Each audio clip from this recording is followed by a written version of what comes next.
mech fans, and welcome to the Valhalla Club. Grab a Fusionaire and join us as we talk Battletech and the latest happenings around the Colorado Battletech community.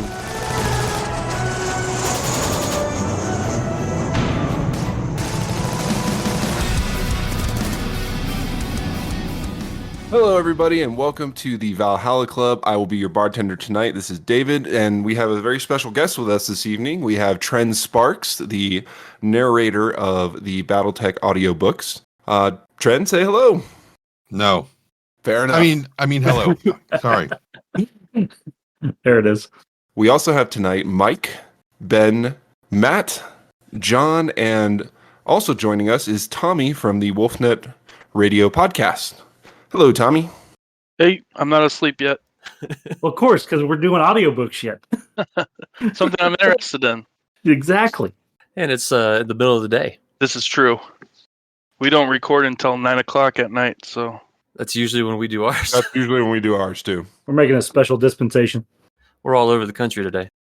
All right, everybody. So we're gonna do things a slightly different order this evening. We are gonna start with the main metal, and in today's episode, that will be our discussion with Tren Sparks. As I said, he is the narrator of the Battletech audiobooks.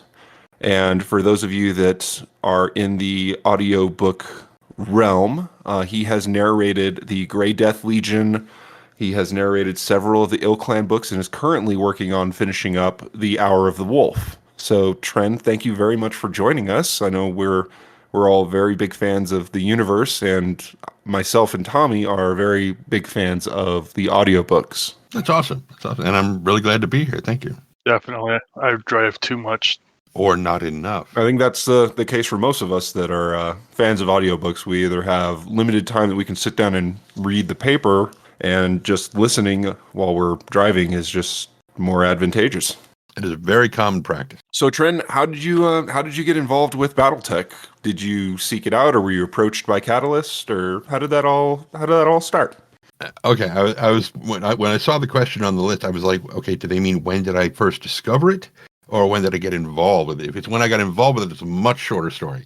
So back in August 2015, I guess, Harebrained Schemes released Shadowrun Hong Kong, and a friend of mine who is my dungeon master for my D&D live streams, he why not both stories? Anyway,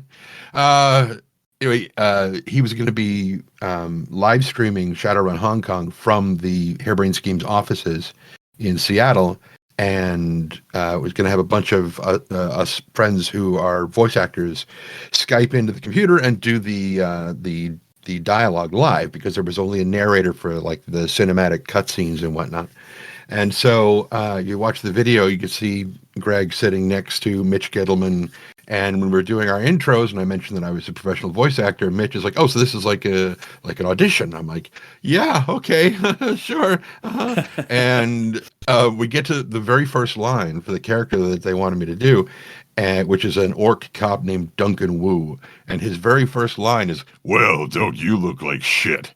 And you just see Mitch kind of adjust his position in his chair and adjust his headphones. He kind of looks off camera and smiles and nods at somebody. And I'm like, got him. Yeah. Okay.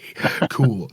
And so in November of 2015, I was working at Capcom. I was on my lunch break, and I'm walking back and forth in the parking structure talking to Mitch on the phone when he said, "Okay, we're doing Battletech and we want you to do a voice." And I'm like, "Okay. All right, sure. Yeah." And so they told me they wanted me to do the voice of Mastiff in that.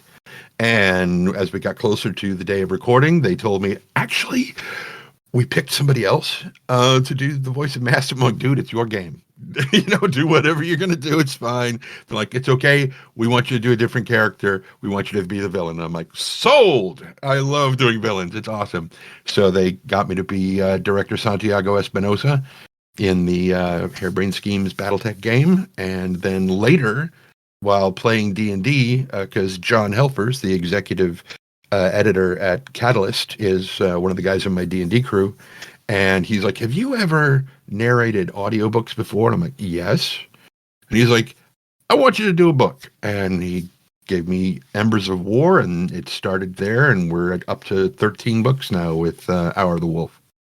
So, Tren, how did you actually get involved? Like, what is your history with BattleTech itself prior to becoming part of the audiobook narration? I mean, when I was in high school, back in the 80s, an older brother of a friend of mine played, and I was over at their place, and they had the game table all set up in the den with all the terrain set out and all the miniatures, because they were like pausing for like an evening or something, because like apparently they took breaks or something weird. I don't know. It's crazy. But I was very into HO gauge train sets, and so the miniatures like immediately caught my eye, and I was like, oh, what is this? And one of the guys had left his notebook open, and it's just math, and I'm like, no, So I was like, nah, nope, I'm out. I mean, So much math. Yeah, the miniatures are cool. I'm not doing. I mean, there's a measuring tape there. Why do I need that? And so years went by, and when I was in the army, some friends of mine played a little bit, but we mostly played D&D. It was a very tangential kind of a glancing blow. It wasn't until '95 I went to Las Vegas to visit my boyfriend, and he taught me how to build a computer. We installed MechWarrior 2 on that, and before we even had a chance to play it, he's like, all right, come on, let's go. And I'm like, but we just finished putting this thing together. What? I don't get to play the game? He's like, no, not yet. And so we went to a restaurant that I had never heard of before. It was a Brazilian steakhouse, and it was just meat faucet, and just turn it on. It was just Those are wonderful. Oh, Yes. Oh, anyway, calm. So after we got done, he rolled me back out to the car, and we actually went to the Virtual Worlds Battle Center, and I got to jump in a pod, and that was my first time playing MechWarrior, was in a pod, which was just glorious. It was amazing. And I miss those things. Oh man. Oh man, me too. Those were fantastic. Me and my buddy from high school, we used to roll up to Chicago, and they had a can't remember what it was, Virtual World up there, and they had a couple of pods up there that paid like $80 or something. It was crazy. Yeah, it was very expensive. The first time I ever played one, I think they gave out the free passes to Virtual Worlds when you bought the Hasbro toys from the BattleTech TV series. It had like a little coupon in it. And the closest one to where I grew up was in Houston. So it was about a 4-hour drive away. And I somehow, as a 12-year-old, convinced my parents, yes, let's go to Houston so that I can play this video game. And, well, yeah, they did. And I got to play it, and it was amazing. And that was my own real beginning to the obsession that is now BattleTech for me. Nice. Tren, with your experience with the different novels that you've narrated, I know when you and I were chatting, you said you didn't have really any experience with the tabletop, but what part of the universe that you've explored so far has been your favorite? Do you have a favorite, story that you've narrated, or a favorite character, or anything like that, or storyline? Wow, kind of all of that a little bit. So you guys might want to just sit back and now I'll talk for a long time. I think for my favorite novel, a lot of people would say that it's like, asking which of your kids is your favorite, but a lot of parents do have a favorite. They just don't want to say. For me, I think it was probably Icons of War, just because in a lot of ways, in a lot of the books and stuff, you kind of focus on the warrior cast, or all the fighters and everything.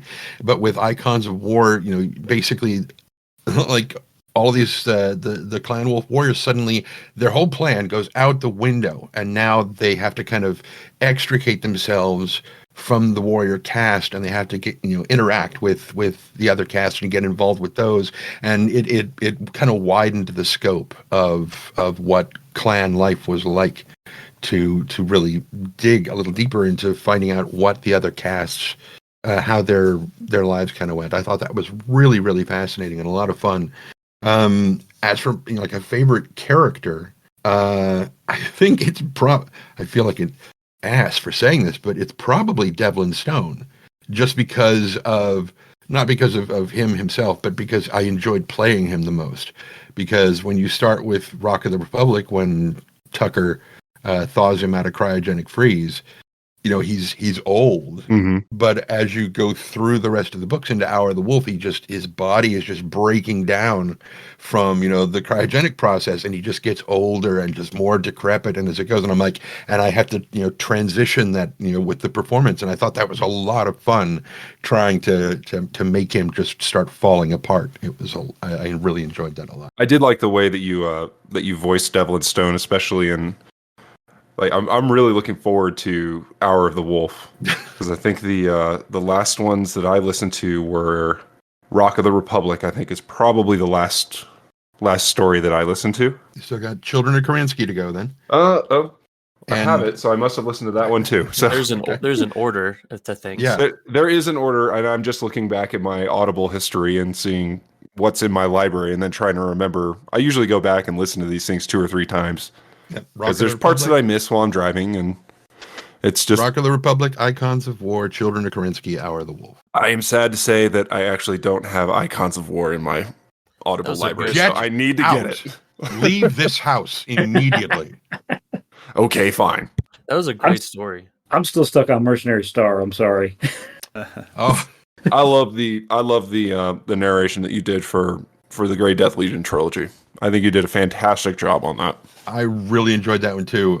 It's kind of funny because the first one I did was Embers of War, and then I did Forever Faithful, and then John's like, "Okay, I want you to do a trilogy," and I'm like, "All right, yeah, sure, I can do that." And I went through the thing, and I'm like, "Wait a minute, when is this? Because this doesn't feel like the one I just did." And he's like, "Well, okay, so we started you out here, and then we're going to jump back to the beginning, and then we're going to jump way forward again." I'm like, "Would you please not do this to me? It's confusing as hell." But after I finished Price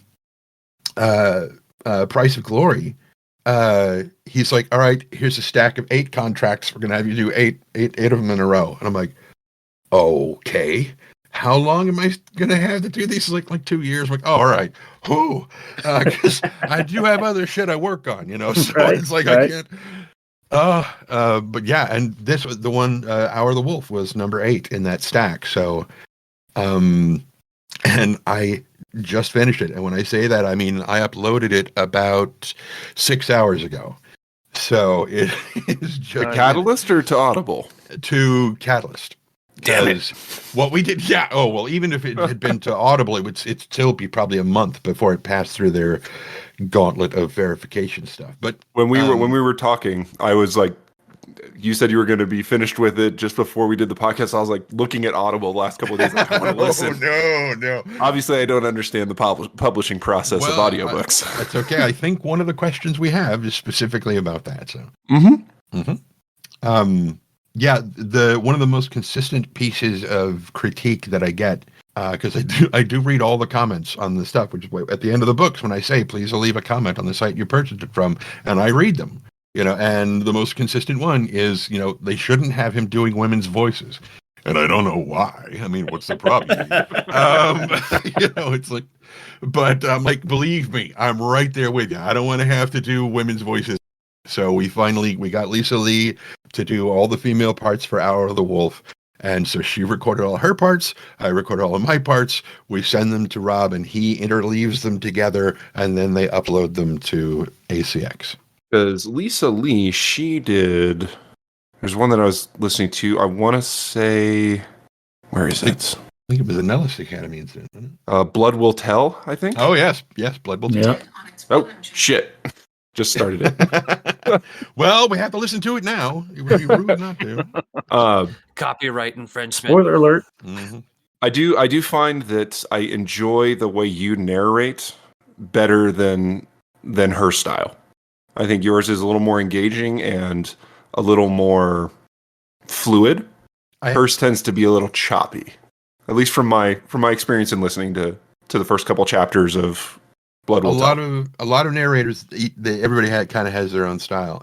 Mine is what I call a living narrator style. That it's like, if you're in D&D, you've been caravan guard all day, walking and trudging and everything, and you finally get to the end of the day, you set up camp, and somebody across the fire starts telling a story, and you're going to be able to hear every breath everything, and the breath becomes an instrument in the orchestra. It's part of the pacing, part of the communicating the emotion of the scene. And a lot of kids, for those of you listening at home, I'm doing air quotes, they edit things very, very tightly, and they take out all the breath sounds, and they tighten everything up so that there's no dramatic pauses anymore, and it strips a lot of the life out of the story for me, and it makes it seem very mechanical.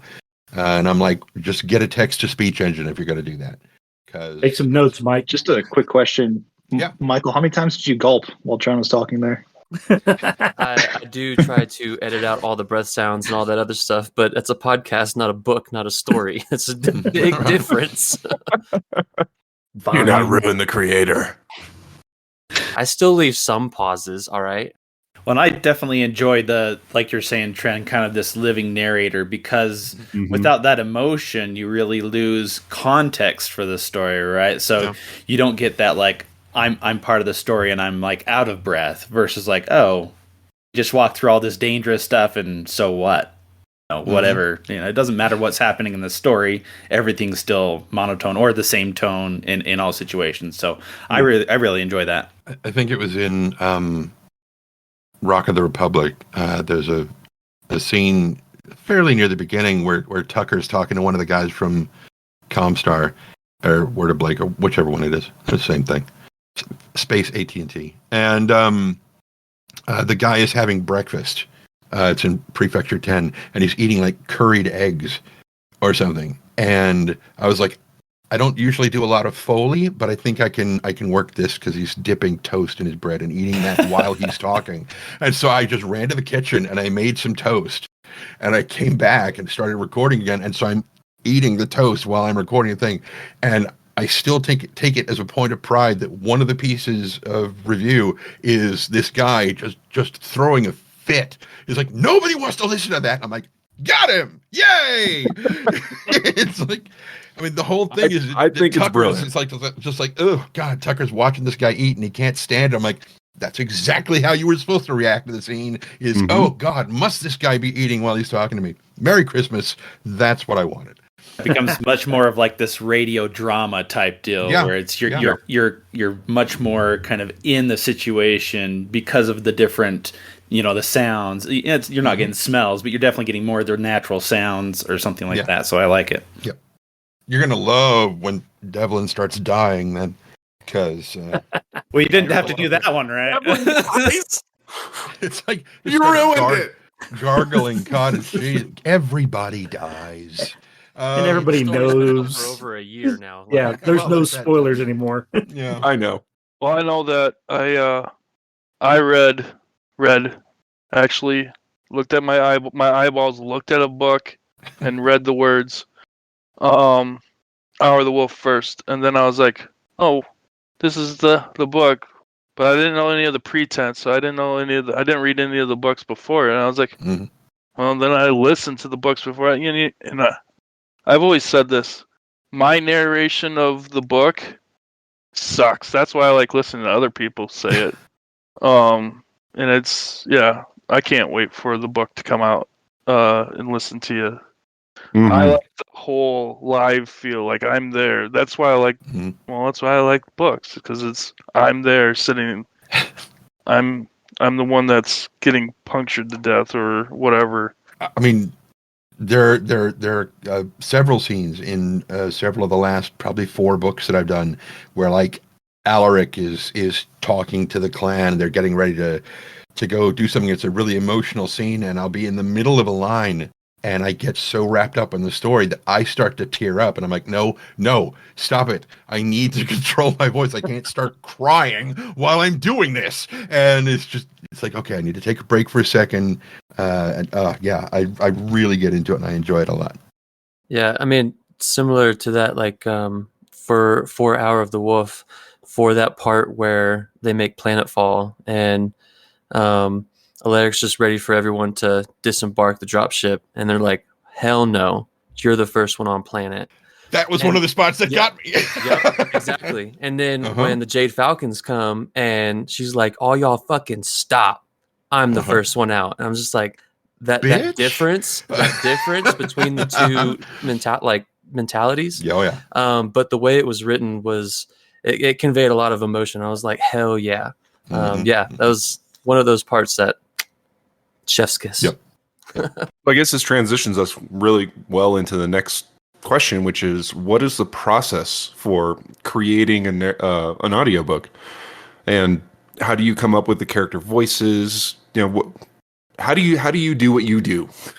It was a lot easier to do coming up with the character voices when it was just me, because I didn't really have an existing template to follow.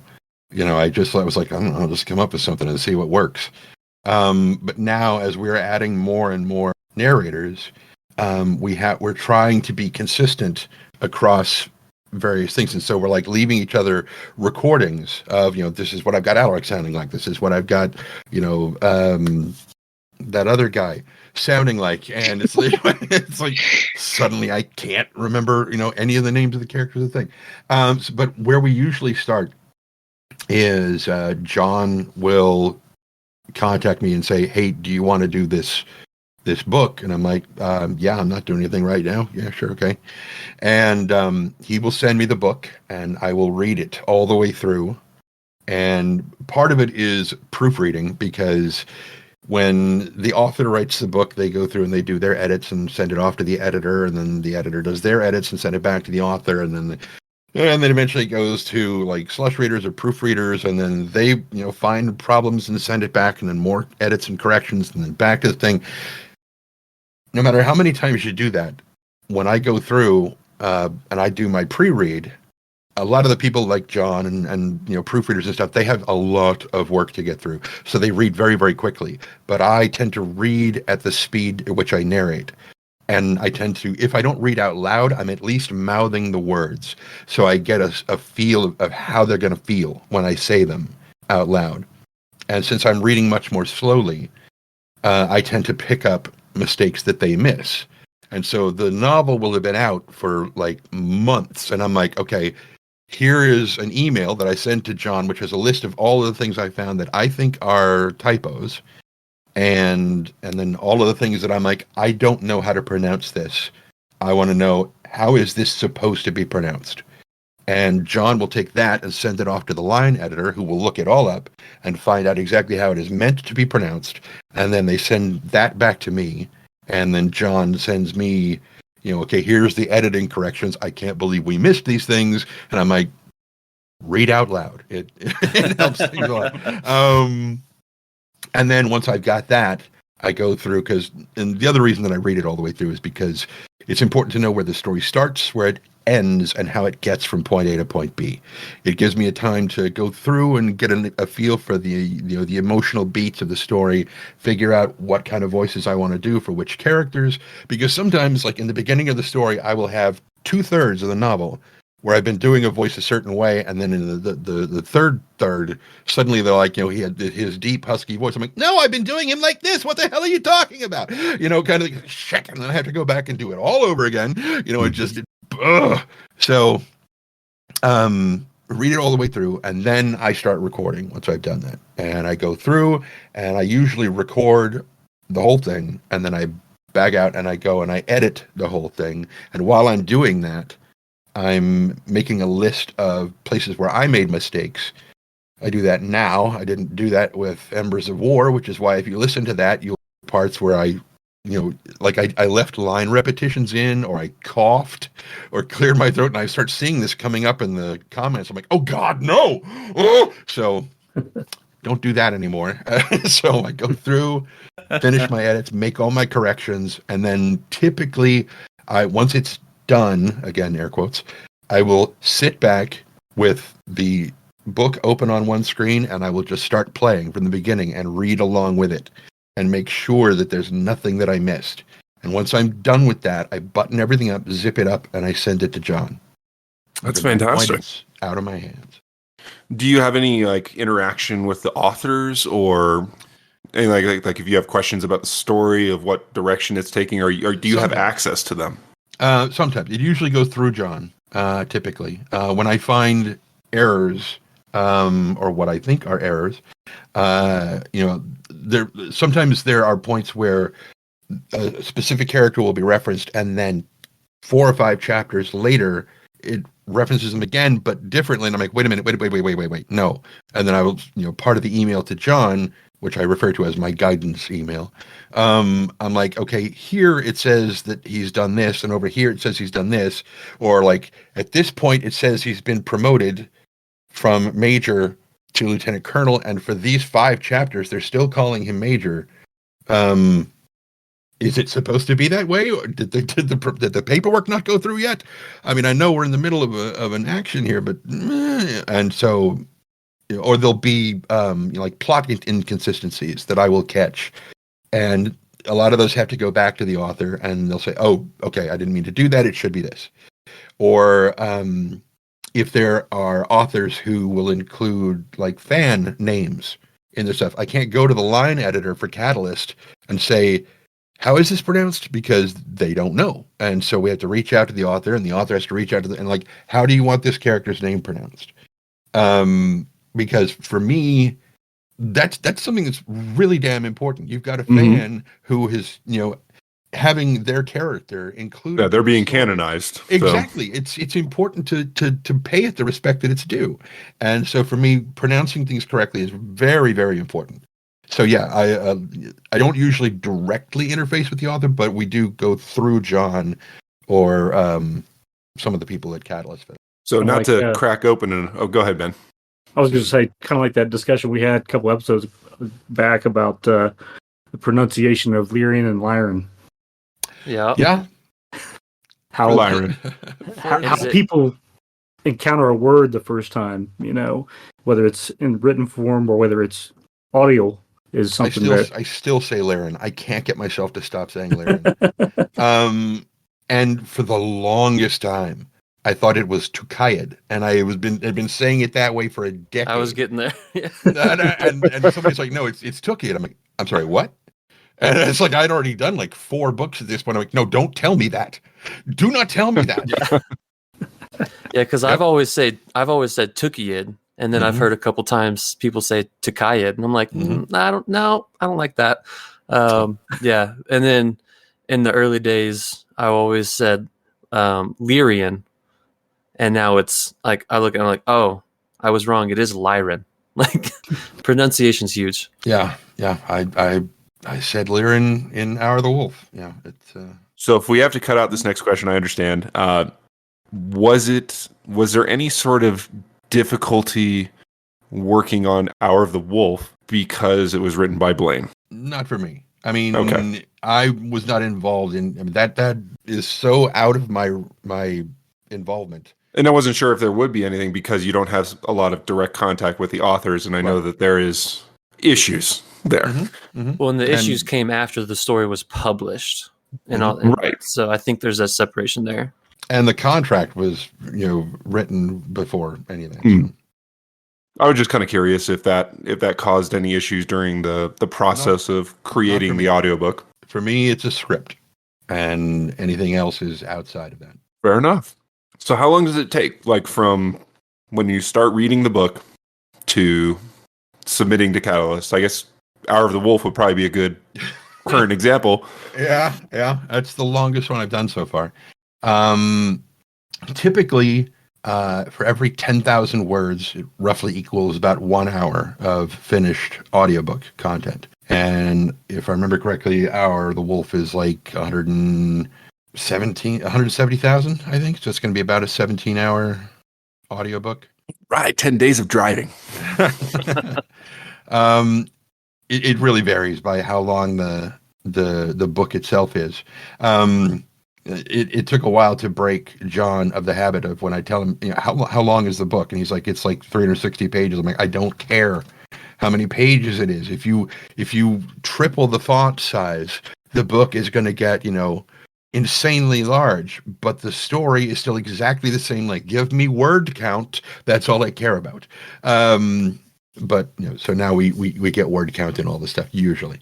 But if it is very combat heavy, because one of the things that I do is I like to read combat scenes a little bit faster than other stuff because I want that feeling that you want that pacing of the story.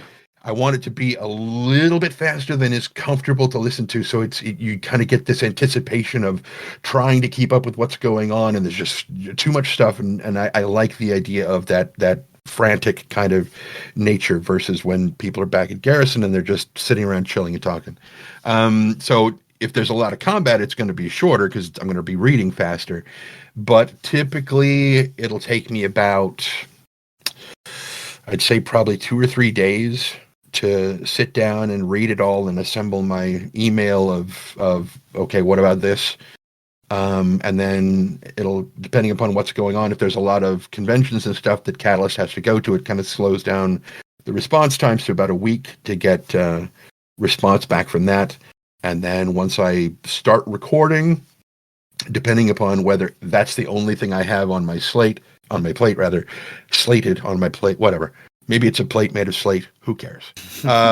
Or if I've got other projects that kind of have to be interleaved with it. If I've got like an animation that I'm doing voice for or something, it'll typically take me for something like Hour of the Wolf probably 2 weeks to record it. It would probably be less if I had a functioning audio booth. But because I don't, I have to record at night and when the neighborhood is quiet. And so I have to flip my sleep schedule to record, and then I have to flip my sleep schedule back to do editing so that I can operate like a normal human being and actually do things like go to the store when it's open if I need to eat or something. So the transition for that takes like a day or two. So ultimately, it would probably gets close to a month. And so I will usually put in a little bit of contingency time in the contract so that if an emergency project comes up that somebody's like, oh my God, we need you to do this right now, I've got time to finagle things and make it work. So month and a half to 2 months for a thing. And that's moving very, very slowly. If I had a booth, it would go a lot faster. Is the audio booth in the future for you? I don't know. I can't see the future. I hope so. I mean, that'd be great. I mean, my birthday's in June, so if you guys want to get me a studio bricks, I don't know if you'd want us to do that because we'd probably be made out of plywood, foam, and not a whole lot of great stuff. Those are parts of the booth, actually. So yeah, that's fine. And when you get finished with something, is it kind of like me, where when I work in something every day, I don't want to like see it on my off time, or do you still enjoy the books afterwards? A lot of times I do. There will be times where I'll be doing something else, and I will have finished. I mean, like even still with the Grey Death trilogy, I will be like making ramen or something, or like I'll be working on something, and my housemate will walk in, step up behind me, and I'm like, oh, it kind of startles me because I'm so focused on what I'm doing, and it's like, oh, this is like the scene where he's in the ruins of the castle, he's on the computer, and she walks in behind him, and he doesn't know that she's there, and I'm like, okay, well, I still remember that scene pretty well, and one of the things that just keeps coming back is I can't remember the name of the guy that Gray had basically as his senior NCO. Ramish. Thank you. Who was like, okay, go dig holes. And like everything was about shoveling dirt and digging holes and whatnot. And that guy keeps coming back all the time in my brain. That's the scene in the second book where they're at the farm, right? I think so. But he does that with a lot. Where they're preparing the battlefield for the oh God. But I mean, they're coming in to raid them. Yeah, and Remy does that with all of their new recruits. He has them digging holes all the time. It's part of his training regimen, is making them dig holes. Who hasn't been in the army and done stupid shit? I've been out for a long time. Hazing is bad, guys. Don't haze people. Listen, bubblehead. It's not hazing. Yeah, right. It is collective punishment and training. Right. Yeah. Unit bonding. Sure. Uh-huh. Hey guys, we're gonna go on a regimental run. Well, my legs are gonna hurt for the next 2 weeks. We had, when I was in basic, we had like Which when I was in basic, we were in the buildings that the movie Stripes with Bill Murray was filmed in. Those were the buildings I went to basic in. And too many of us were overweight for the drill sergeant's liking, and so they basically said, you guys can't have dessert for until all of you have gotten below X thing. And there was a point where I had KP and I was washing out this huge copper pot full of, well, it wasn't full anymore, but it just loaded with pink cake icing that everybody else, in the company got to have, but we didn't. And I'm sitting there washing this thing out, and the drill sergeant standing right behind me. He's like, you want to just scoop up a handful of that and shove it in your face, don't you? I'm like, no. yes, I do. He's like, he leaned over my shoulder. He's like, go ahead. I won't tell him. I'm like, no, I'm not gonna do that. I know how this okay. ends. He's like, it's okay. Yeah, This is a all right. And I'm like, no. And I just grabbed this faucet thing and just hosed down the inside of the night. And he went back out to the mess hall and was like, all right, you can all have one piece of cake. Sparks, did the thing, and he didn't fuck you guys over. He didn't break. Yeah, and you guys can have dessert. And everybody's like, yeah. And I was like, oh, don't do this to me. Now everybody's going to look to me to fix everything. And you were a medic in the Army? Yes, I was. Good position. Yeah.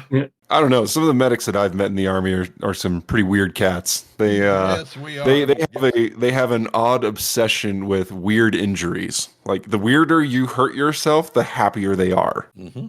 Because it probably just gives them stories. In the Army? That's what we call them in the Navy. That's because it's the Navy.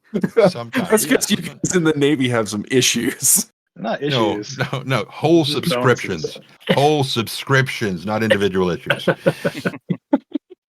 Tommy, did you have any specific questions? Since I know you didn't have a chance to put in questions of your own. Well, I usually just ask the questions when I have either you guys have a lull or something, and I already asked.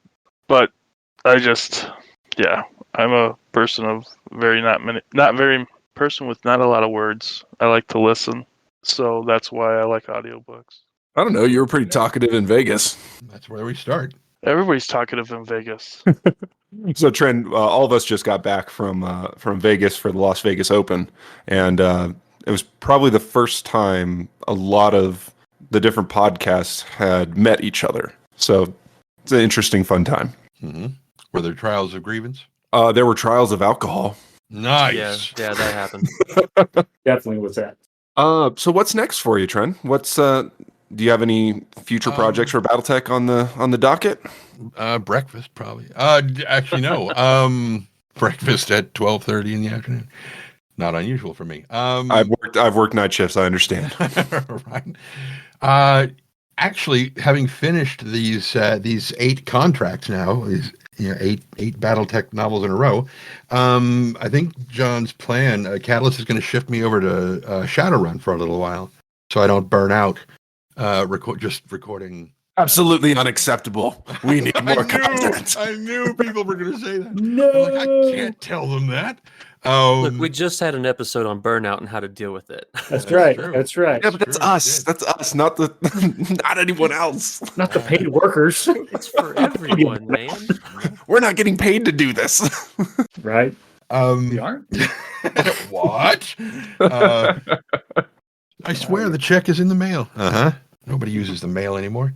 No, I think I know that when John and I talked about this, I was probably halfway through those 8 books, and I was like, so you had me start kind of in the current thing or near current time, up in nearing the Ilklan era, and then go back to the beginning, and then jump forward again. And now we've gone through Hour of the Wolf, and I was like, does this mean that we're going to go back to much earlier towards the beginning of the thing and do some of those as well? Because another thing that people comment on a lot, especially like on Reddit or something, is when are you guys going to redo all of the older ones that are like just these abridged books that are just abridged all to hell and they're awful? Yeah, they're bad. Yeah, and John was like, yeah, we definitely want to do them all. It's just we don't want to kill you in the process, because there's we gotta get the rights to the unabridged versions and then schedule and everything. And now that we're getting more and more narrators, we can probably do that. But so I don't know when they're gonna pull me back to BattleTech, but right now there's nothing on the horizon. Well, I know we certainly enjoy the books that you have done, and now I'm going to have to go listen to Icons of War because I've outed myself. There's another $14 Audible. Yeah, and hearing all this makes me want to go dive into the audiobooks as well, even though I've already read them, just for, the narration aspect. Because it can be interesting to get a different take on it as well. Exactly, yeah. But on the note of what you said a second ago about getting other narrators on the line, I mean, what advice would you give to an aspiring voice actor or audiobook narrator? This question comes up a lot at conventions when there are voice acting panels and stuff. And in every single panel, somebody steps up and they're like, I really want to do this. What advice do you have? In almost every single case, the advice is the same.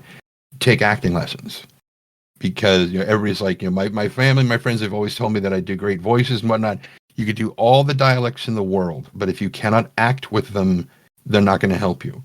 You're going to be better off having a narrator that has like 4 voices that they can do, but they can act really, really well, and they can make those voices count. And as long as you don't have all the characters in one room talking to each other, which is awful, you suddenly realize that, hey, these 3 characters sound exactly the same. It's like, well, as long as they're in different scenes, it doesn't matter. But yeah, acting lessons, improv is big as well. Cold reading is huge. But yeah, definitely acting lessons. And when you're ready to like start applying to places like Catalyst or wherever, just assemble a demo reel. And if you don't have one, assemble one, which is why I say that. But if you're like, I haven't done audiobooks, I don't know what, doesn't matter. Just pick some things that you like, that you enjoy reading, record snippets from each of them that kind of showcases what you can do, whether it's dialects or various voices, or whether you're just acting well. And assemble a thing. Shouldn't be more than a minute and a half long. And for most voice actors, each individual clip doesn't need to be longer than like 5 seconds, because casting directors, they know what they're looking for.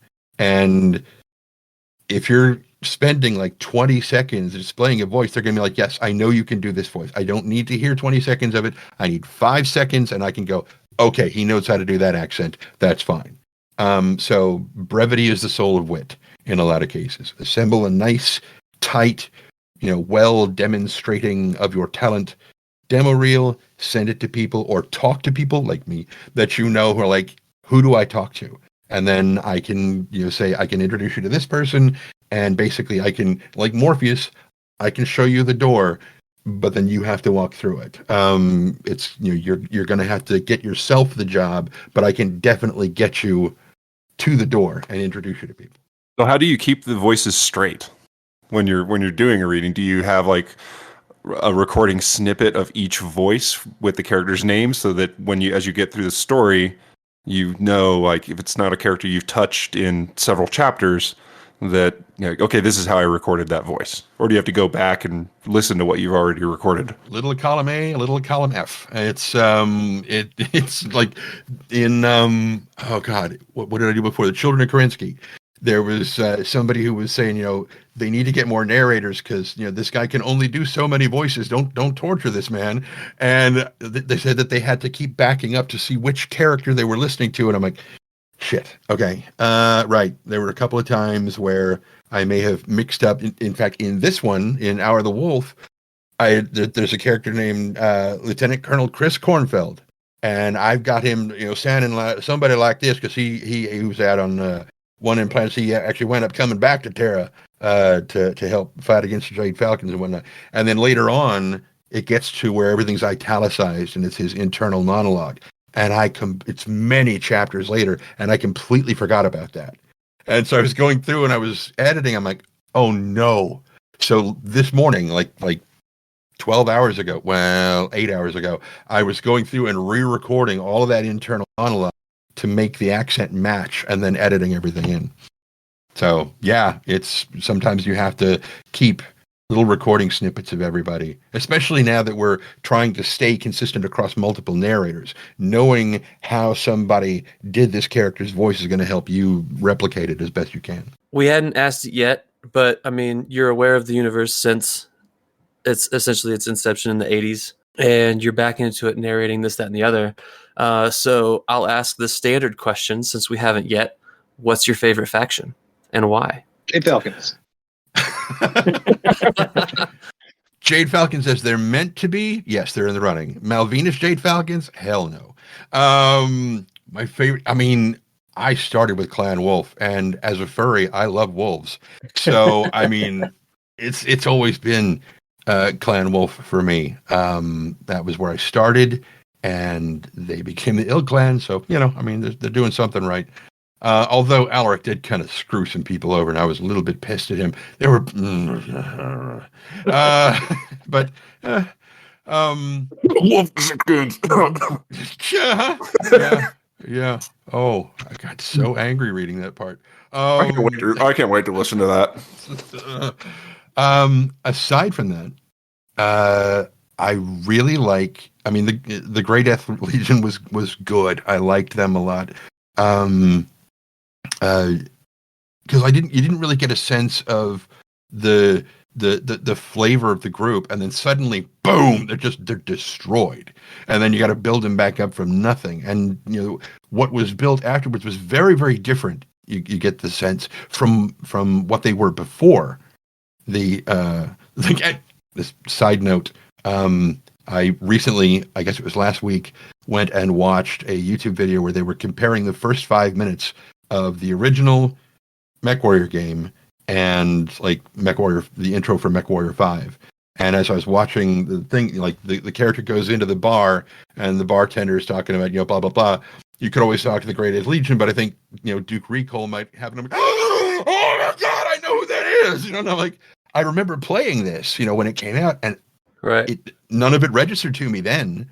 And even when I was recording it, the game didn't register to me. I'd completely forgotten all about it. Anyways. So yeah, Clan Wolf's always going to be my go-to. Who would be your Inner Sphere faction if you had to pick one? Definitely the Word of Blake. No, not the Word of Blake. At least they are singular in their purpose. Yeah, right. May the peace of Blake be with you. Not a whole lot of duplicity in that faction. Right. I mean, they're very focused on the thing, and I mean, who doesn't chant over an HPG every once in a while? Inner Sphere. I really like the Northwind Highlanders. I really do. But then I love the Scottish accent, so that was a very difficult part in what was the second Grey Death Legion book? The Shell Games? No. Grey Death, the second original? Yeah. Mercenary Star? Mercenary No. Star. Yeah. Yeah, it's Mercenary Star, then Price of Oh Glory. yeah, because you had what's his name, Bannockburn and the Rifleman. And, Yes, him. Yeah. Oh my, that was so much fun. Burn. Because it's just, part of it is written in sort of a proto-Gaelic, and everybody's like, well, I mean, it's Gaelic. I mean, no, it's 1,000 years in the future. It does not have to. Who knows what the accents are going to do in the next 1,000 years? Anyway, so I was like, as we mentioned earlier in the podcast, you know, for me, pronouncing things correctly is very important. It's disrespectful to a culture not to do it. But I don't speak Gaelic, and what do I do? So one of my friends in our Shire Adventures live stream for kind of a Tolkien D&D thing, her husband is friends with the woman who is the Gaelic coach in the Outlander TV series. Oh. And so through them, I was like, oh my God, can I ping them and ask them some questions? So I copy pasted all this stuff, and they were like, this doesn't really make a lot of sense. It's not gibberish, but it's kind of, I can see where they were going with it, but and I was like, does it look like a Google Translate of something into Gaelic? She's like, yes, that's what it looks like. And I'm like, just tell me how it's pronounced. I don't care. And so she made recordings and they sent it back to me. And so I copied and I parroted those and edited, and I love doing that. I mean, he was such a fun character. Davis McCall. Yeah, yep. I love him so much. So if you ever get around to the Highlander Covenant for the Black Watch and what was the second book? Blood. But there's a lot of the phonetic spelling for the accent for that region. There's a lot of it in there. Watching you guys in the green room, those of you that are on camera, both of you, that watching drink, there was like, I think it was a point where you were taking your first sip, so you were coming back into the room before we started recording, and you had a glass of something very dark, and it reminded me of when I was on the Renaissance Festival circuit, and he would go to somebody who was like drinking a beer or something. He's like, "What's that? What are you drinking?" It's like, "Oh, it's a beer." It's like, "Beer? That's not beer. You can see right through it. There, that's a beer. There's a fork to go with it. And when you get to the crunchy stuff, that's me mug." And I'm like, "I like that accent. I'm stealing that. Thank you." Oh yeah, That's great. Well, just a Jack and Coke for me today. and then Look for a beer called Sheaf Stout, like a sheaf of wheat. It's got a sheaf of wheat on the label. Drink it at room temperature. Exquisite stout. It is really, really good. Ooh, that sounds good right now. All right. And then Speaking the of drinking, last. Ben, are we drinking? I mean, Yeah, man. Are you not? When am I not? It's See- rum time? No picture, no proof. Man, we always be drinking on the podcast. But the last question I had written down, it's another staple question. I don't eat staples. No. And yeah, right. And then this one might be a little more interesting since you're not on the tabletop scene of things. But what is your favorite mech? For a long time, it was the Timberwolf, just because wolves. But in recent years, I have really started to fall in love with the Marauder. I love the way they look. I love the look of the Marauder. It just feels like something that is going to stalk you. And just that I mean, I like the digitigrade leg style, and just the way it just has this looming, hunkered over kind of thing of just like I love the Yeah, especially with the new art. It's definitely seems a lot more like you said, looming. Like it's coming. Mm-hmm. All right, hell yeah. Yeah, the old school Marauder kind of looked like World of Worlds tripod almost. Yeah. It had like these Yeah. long, gangly legs. Always reminded me of Ed 209. Yeah. You get a little bit of that, I think, with some of the more recent art of the Savage Wolf as well, which I kind of like too. Do we have these Australians? And now that What? like in the accents used, are there any Australians? Oh God, no. Australian and New Zealand are two accents that I don't know why I can't lock onto them. And I mean, it's just that I haven't tried. I haven't trained myself to do it. I could, if I really wanted to or needed to, I could do it. It would wind up like whenever I have to do Japanese, where I wind up recording 2 or 3 words, and then I take 3 breaths, and I record 2 more words, and then I just go in and edit and tighten them down together until it forms one flowing sentence. And somebody had one of the bits of critique was like, for somebody who doesn't speak Japanese, he does a great job. I'm like, oh, thank God. Oh, okay. Because I've got a lot of friends who do speak Japanese, and so I'm like, how is this supposed to be said? But yeah. Australian. If John ever asks you to do any of the Camacho's Caballeros books, don't get into those. No, okay. There's a lot of, I think one of the love interests in the book is a Australian accented guy, and he has a lot of speaking parts. I did that with a Shadowrun novel. We had one of the characters was from Australia. Several of the characters were from Australia. That was rough. Knowledge is power. It is. Mhm. Being able to properly wield that knowledge is even more. The mo you know. But improperly is so much more fun. Yes, it is. I think we need more. All right, so for pile of shame progress, for myself, the last couple of weeks, I've only really painted a couple of minis for a game that I played with Alex and Mike. So that was a Phoenix Hawk and a Griffin. Otherwise, I was focused almost exclusively on getting ready for Genghis Khan, which happened yesterday, which we will talk about a little bit later. But that's really all that I've been able to get done for hobby progress. So, Mike. Hobby progress for me, a whole lot of 0. However, games played had a narrative one-off, maybe continuing, unknown at this time. Game with Alex. We played Hexless Classic. That was a lot of fun. You can check out the battle report on I'm pretty sure you put it in the Valhalla Club Discord. Yeah, that dropship just left us there. And he said, trust us. And as he flew away, and I was not pleased. Now I'm stranded. But no, it was a super good game. A lot of fun. It was a lot of fun to get back into some more narrative aspect. Hexless Classic is always a grandiose time. Yeah. So 0 actual hobby progress, to the point that the 2 minis I brought to that, which was a crab and a trebuchet, were 80% done and not even varnished yet, but I played with them. Yeah, that's about it for me. Who's next? Dave left, so Matt. I'll go next. I probably painted about 10 to 15 minis for an event we had last weekend, the Battlefronts event. But again, I just contrast paint, so it's not as complicated as others. I just do the quickie stuff.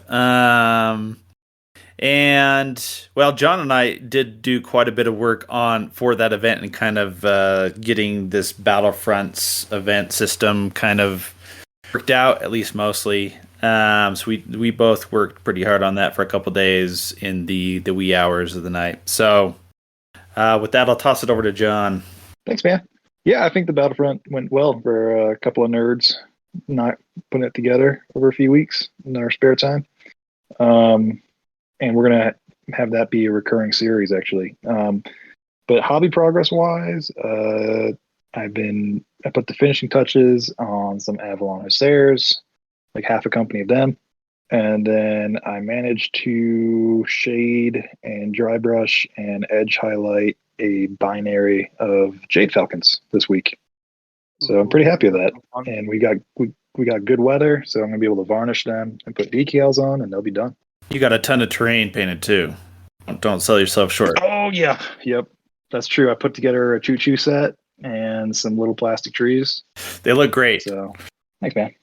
I know I'm a guest. Can I also dive into this pile of shame? Oh, absolutely. So I'm in the progress of testing out some Turbo Dork paint that I picked up at LVO. And those paints look nice. Yeah, I know. I really like to see if I could get some of those shades into some of the lists that I've created that I kind of want to play.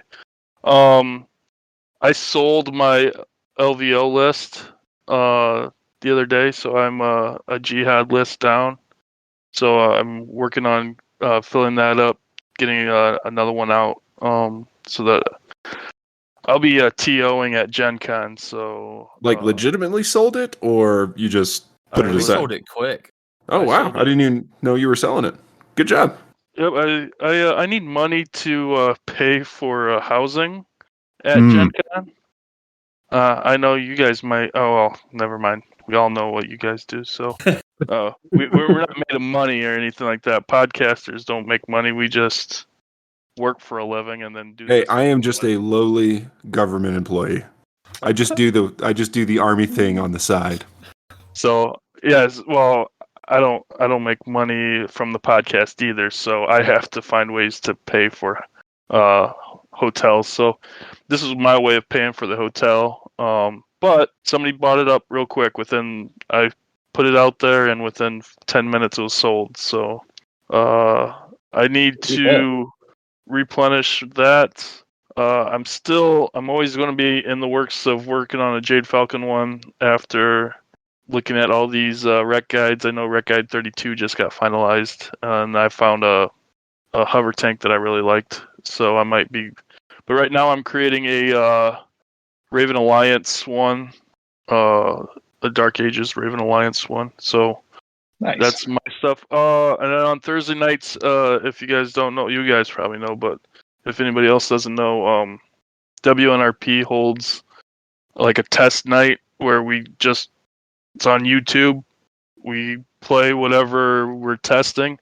and we're testing epic format 600 PV battles. Going to be on this Thursday, Tommy, or is that? I'm hoping so. This last Thursday, a couple days ago, we went through a snowstorm, and all three of us were snowed in. So, yep. But yeah, we're pretty much done testing 350 on stream. We're going to continue to test 600 from here on out until further notice. So Nice. Yeah, the Epic looked pretty cool. And for the one game I was able to play test that at LVO for the doubles tournament was a lot of fun. Excited to see where that goes. Maybe one day the Valhalla Club will venture out to the YouTube. I made us a channel, but we have nothing on it. 0 videos. We'll get there. Well, just to let you guys know, the doubles there will be doubles at tournament at Gen Con this year. Heard it here first. And then the 350 tournament, the epic format is going to be a competitive, but we gotta wrangle in some rules on that. So, yep. Hence the playtest, and then you guys are sold out at 32 of 32 for Adepticon, right? Yeah, you'll see Andrew and Aaron there. Those are the 2 guys that are signed up or said that they're going to go that. And then I think we're trying to nail down a Rumble at the River site as well, and time frame. And there's a whole bunch of other stuff going on for 350 formatting. So, yep. We've reached a prime. I think next and last for Pile of Shame would be Ben, do you Ben. paint stuff Yeah. at all? What's that? Do you paint, Ben? No, man, I just write. Did you paint that Sagittarius yet? What? No, I don't have. I mean, my new one or my old one I was using in the tournament. Yeah, I painted that. But no, I'm kind of done painting after prepping for LVO and everything like that. But hobby progress, Pile of Shame for me was just finishing up some writing for the Kickstarter, and then I got a piece coming out the next Shrapnel, and going back to a short story I wrote for Shrapnel 2 years ago that I want to clean up and resubmit again. That's kind of where I've been at. Right on. Not to steal the show from you, Dave, or anything, but for Tren, you may not be on the tabletop side for BattleTech, but you do play with D&D and other things. What kind of hobby progress might you got going on? Well, I tend to play on virtual tabletops and stuff, so I don't do a lot of miniatures painting. I have not going to do much good to show you guys. Oh, look, yeah. It's like it's not a visual medium trend. But basically the last in-house D&D campaign that my housemate was DMing, I had a mastermind rogue that I got finally used Hero Forge to come up with a mini for, and then never painted him because much like with video games, I'm terrified of losing what I have, so I don't bother trying to do anything, which is why I like the early game in almost every game I play, and as soon as any combat is involved, I'm like, okay, I'm done. I'm going to go to something else now. And am I wrong that you do some live recordings of your guys' sessions, or is there a place to watch? Yeah, they're live streamed on Twitch. Yeah. The channel name is Arven Eleron. It's just easiest to follow me on Twitter. It's just at Trendane, and I retweet whenever we're going live. So fantastic, thanks. Yeah, Ben, you've got everyone saying that's fantastic. Dude, I told you it was a trend, man. It's catching on. Disease. Inconceivable. Oh shit. That is one thing that always makes me laugh from like the military is whenever someone says living a dream, I just bust out laughing. Living the dream. Because we know we're all lying. Living the dream. I'm like, yep. Yep, your day sucks. Every person on guard duty ever. Hey, how's your day going? Oh, fantastic. Yeah, that's for you, Ben. There you go. there's so many. Or nights good morning. Yeah, it's a morning. So many nights pulling CQ that I would just grab a spoonful of Folgers crystals and shove it in my mouth. Oh, who hasn't done that? Yep. Or you're on the field and you break open the MRE and you have no hot water. You just eat the coffee. Uh-huh. When Yep. you run out of tobacco and you make yourself some Ranger dip through the That's it. instant coffee and the That's MRE, it. Mhm. pour it into one of the little napkin things. I in the never MRE. understood how the hell you did that. That's disgusting. Yeah, you pour He the didn't little say it instant wasn't coffee. disgusting. Yeah, it didn't say that. Pour the instant coffee in the little Just eat napkin. the shit. Turn it into a little pouch. Throw it in your lip. Boom. Ranger dip. That's it. See, I guess That's I was it. always smart enough when going to the field exercises. I always brought 2 cartons of cigarettes and enough dip to sell to people. Yeah, but you like rode in. Some of us have to walk in. Yeah, you were mechanized. I was airborne for like 10 years. Like, man, It's your own damn fault. We got other shit we got to take, like cold weather gear and sleeping And excuse bags. me, I was not mechanized. I drove my own Humvee because I had a single operator's license. You drove. That makes you mechanized. Like, come on. Fine. I'm thinking mechanized is track. We had boots. Everyone else is wheeled. And then the Mechanized other guys is that suck. A vehicle. Whatever. Light about a infantry. hub? Humvee What had about lights on it to warn hover other people tank? that you were coming, or No, What a probably. hover tank. Oh, for sure. It was a lieutenant driving, so yeah, it needed warning lights. So get the fuck out of the way. We need those hover tanks. Mhm. Like the fact that they even gave me a license was pretty impressive on its own. You can't Thank just strap a reflective belt on it. PT belt. PT safety belt. Now you're safe. Now you're safe. Yep, protects you from everything, Oh even my. STDs. Mm. Well, for those of you that know Ben's writings from Shrapnel, Tren has graciously agreed to read. Well, I'll redo that here in just a second. Tren, are you going to read the whole thing, or are you going to read a portion? What do you guys want me to do? You are our guests. It would be inappropriate for us to set expectations on this. I just told you to set expectations. Shit. So as a gracious host, tell me what you want me to do. Read the Ben, whole it's thing. your story. It's on you. Read the it. You got to kind of read the whole thing to get the full package of it. Yeah, It's a pamphlet from the VA is what it is. Yeah. Oh, as soon as I started reading, I'm just like, This is where you've got the Oh author my God. in the room. This is this Yeah. may be a first. So. Oh. Make fun of him. And Yes. I would love to state that within the first probably 30 words, I was immediately a heart all aflutter because from the earliest days of me playing Mech Warrior, Sudetan was always my favorite planet name. I love that planet name. It's absolutely my favorite. And I was just like, oh, that's such a cool planet name. I wonder how they came up with that. And then later I learned, Sudetenland. Okay, well, shit. I mean, it's still creative. I just thought it was an original. Never mind. Hell with Is it. that that planet that I've always pronounced as Sudotine? Yep. Yes. Words are hard. It rhymes with two E's, Ovaltine, man. Mike. There's two Galatea E's. screwed me up. I mean, I was like back and forth with John. I'm like, it's what? And he would like type it back to me. I'm like, I can't hear that. It's text. How do you say it? So finally, I I've went always and said looked it up. Galatia. Like, Yeah, and I go look it up on the net, and I'm like, how is this pronounced? And there's like 8 different variations. I'm like, this does not help me. Yeah. we Yeah. could have a whole episode on pronunciation Oh. of the BattleTech universe. Mm-hmm. But We there's should a just billion grab people. some of the weirdest names and then just I see think if we can every pronounce them. Pronunciation is valid. Well, like I It's said, sci-fi. 1,000 years. It's They're gonna be 1,000 years in the yokels. future. Who knows? I mean, you look at schedule yeah. versus schedule. You look at Houston versus Houston. Granted, Houston is in Georgia, but whatever. The point is, it's just all kinds of stuff. Tomato, tomato. Yeah, y'all hear about them Comstar put a stop to that clan wolf at Tukid? Calm down, You know what I Boom mean? Hour. Like, Kid.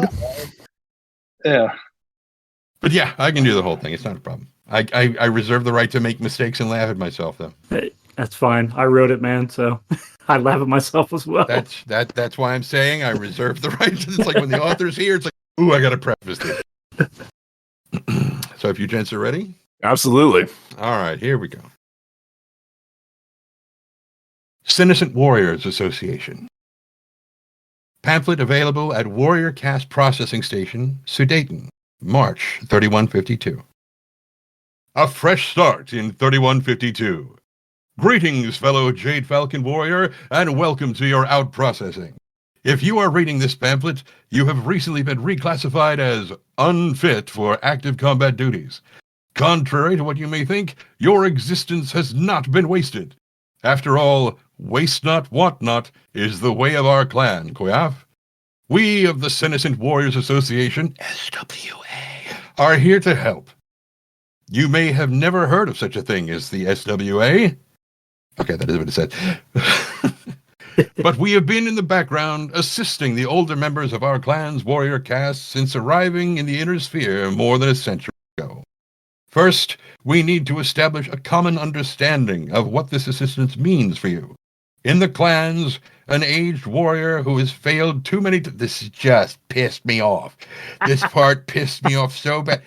That's what I was going for. It's just because when I was a medic in the Army, I was stationed in Hawaii. Slight sidebar here, by the way. I swear to God, I will get back to the story. Go for it. I was stationed in Hawaii, worst place in the world to be stationed for an Army medic, because you're surrounded by 3,000 miles of oceans on all sides, and if you can't swim really good or fly at least a little bit, you ain't going nowhere. Anyway, so we had deployed to the Pohakalua training area on the Big Island of Hawaii, which is on the saddle between Mauna Loa and Mauna Kea, and that is a 30-day deployment because you have to get used to being at 12,000 feet. So it's a month-long thing. We went up there. We weren't really doing PT while we were up there. And then when we came back, we immediately had to jump into a PT test, and I failed by one sit-up. And they're like, okay, you're on probation. You've got a month, and then you can retake. And if you fail then, you're out. And the company, the battalion across the quad from us was like, we're short on medics. We're going up to the PTA. Can you guys spare them? I just came from there. I'll go. That's not a problem. So I went with their medics up to the thing, which was another month of me being up there, not doing PT. I come back, I fail by 7 sit-ups, and they kick me out. Fuck those guys. Anyway, sorry, excuse me. Sorry, pardon me. Where was I? Right. In the clans, an aged warrior who has failed too many yearly trials of position and been determined to be past their prime and on the downward slope, screw you guys, in most cases is classified as no longer viable for combat. Even prior to the Inner Sphere invasion in 3049, across all clans, I just lost my place because I looked up at the camera. Across all clans, warriors felt immense pressure to meet a certain standard before the age of 35. The number determined to begin the downward slope in their abilities. This drove clan warriors to excel in their youth and guarantee their genes would be used in the breeding programs. The earlier you could make a name for yourself, the greater the contributions you were able to make.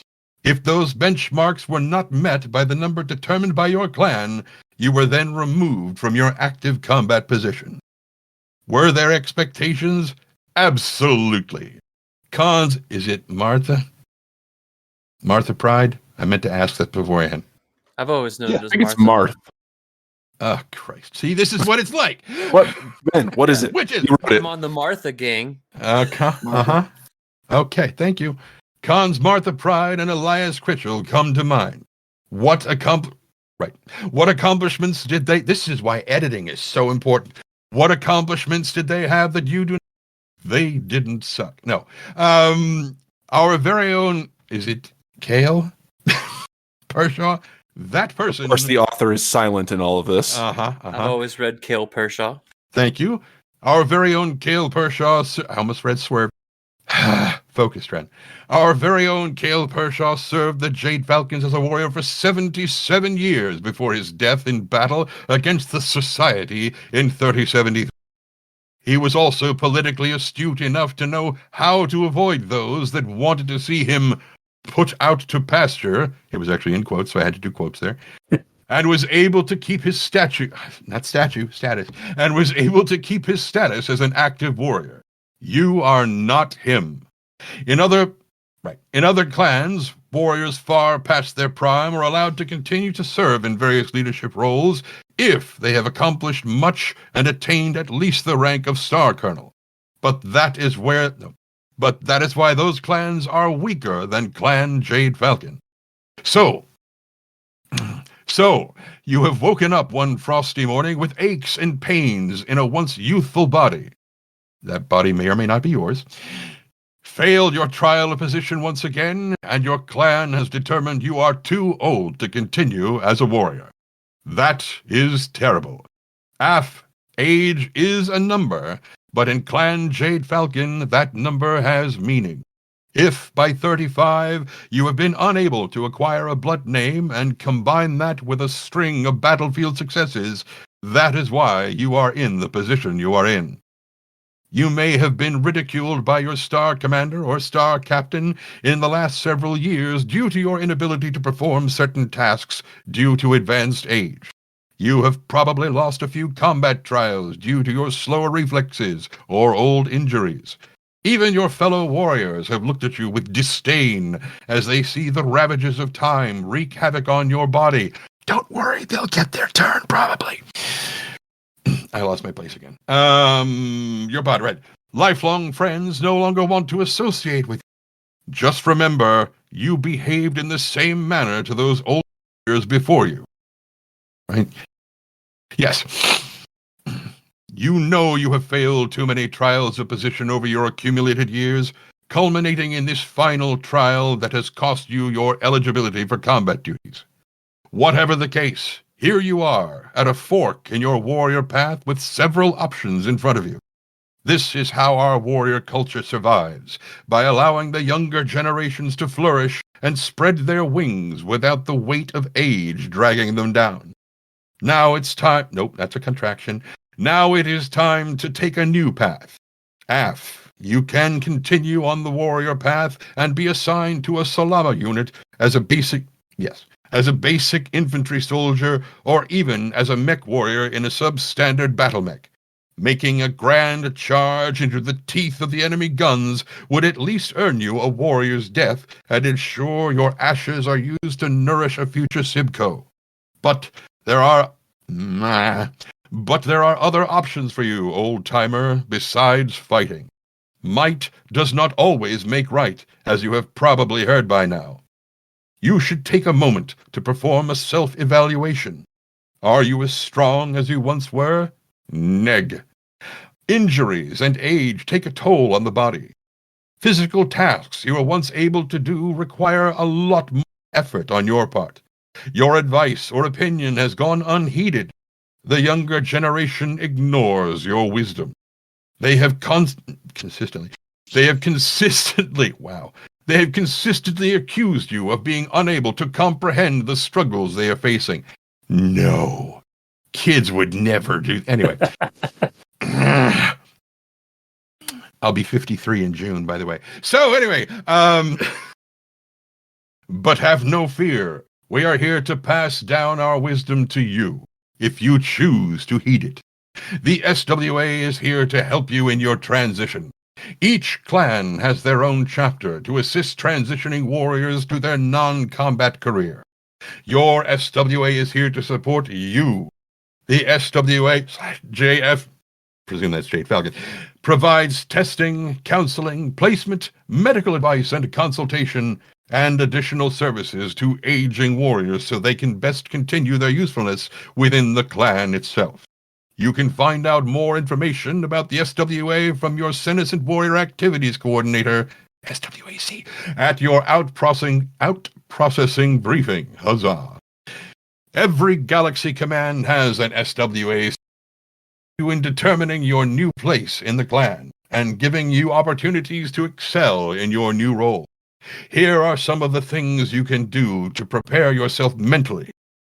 Begin thinking about a new purpose you could be comfortable in. You are still a part of the warrior caste and always will be. Nope. Still a part of the warrior caste and you always will be. But there are other things in this life that could fill that void of combat and bring you a small measure of enjoyment. Being a warrior is what fulfilled you for so many years and brought you the most joy in life. But now, that time of your life is coming to a conclusion. It is now time to face a harsh reality. You will probably not be dying in combat any time soon. Do you want to waste your time on some backwater garrison, drilling all day long, battle that will probably never come. Aside, where did it go? I just lost it. Aside from bandits and pirates that pose no challenge to you, you, who has survived so long in combat zones, are too crafty and wily to be killed by mere bandits. You will die old, toothless in a bed, never having your final battle. But you can make a fresh start. You can see, I feel like Duncan Fisher all over. Anyway, I love George. George and I are really good friends. Anyway, you can see your SWAC for a list of available opportunities. You could become an advisor to the technician, scientist, or laborer castes. These members of our clan are in constant need of supervision and would relish the opportunity to listen to your stories of combat. In addition, your wealth of knowledge and experience can pay off by creating and improving the machinery and tactics used in future warfare. Most senescent warriors tend to make good teachers for the younger generation, even the ones that don't listen to you. Discipline and experience, which you have in abundance, are hallmarks of veteran warriors, and who better than veterans to pass on and mold the minds of the up-and-coming generation? Pause for water. Remember to hydrate, kids. There. There's my warm-up for the thing. Consider applying to become a Sibco trainer or crash minder. Pass on your years of experience to the next generation. Assignment as a falconer for our clan's fledglings is a rewarding way for you to pass on a part of yourself without earning a blood name. The knowledge you have accumulated over your years of service. No, it's not what it says. Over your years of serving the Falcons is the best way to and this is how it begins to fall apart like Devlin Stone.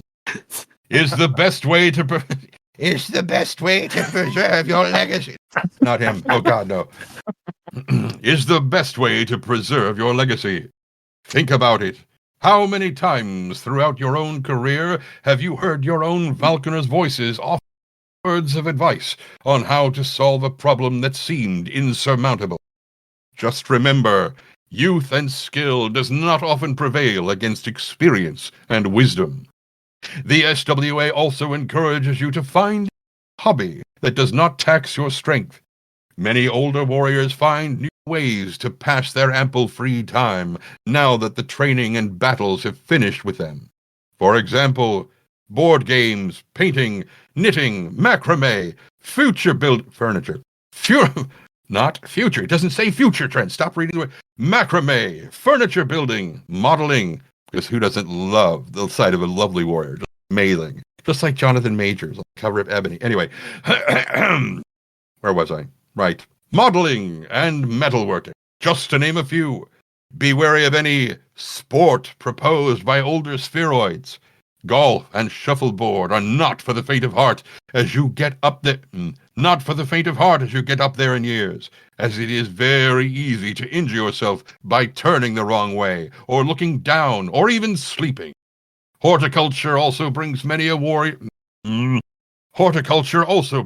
warriors pleasure, as they have spent so many years causing destruction and death that they dive headfirst into something that helps to that helps create life and beauty in an otherwise empty existence. But here you are, at the end of one battlefield and looking for the next fight. This fight will be different than others, however.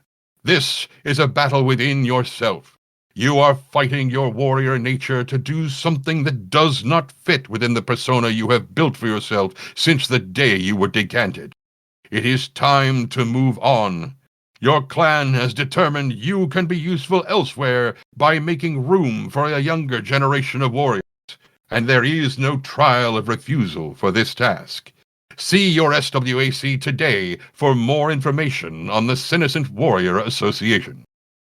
That was fantastic. That was awesome. That was fantastic. I'll concede, Ben. That was fantastic. I did get the Duncan Fisher vibes through that as well, Trent. Oh, man. I loved it. It was wonderful. It's funny, when I was reading it the first time you guys said it to me, I was like going through, I'm like, okay, I could do a kind of a game show host thing with this. All right, yeah, I can see that working. Yeah, all right. And I just kind of let it go. And it wasn't until I was the point where I was like, I'm getting Duncan Fisher, but that was the moment that I was like, wait a minute. Wait a minute.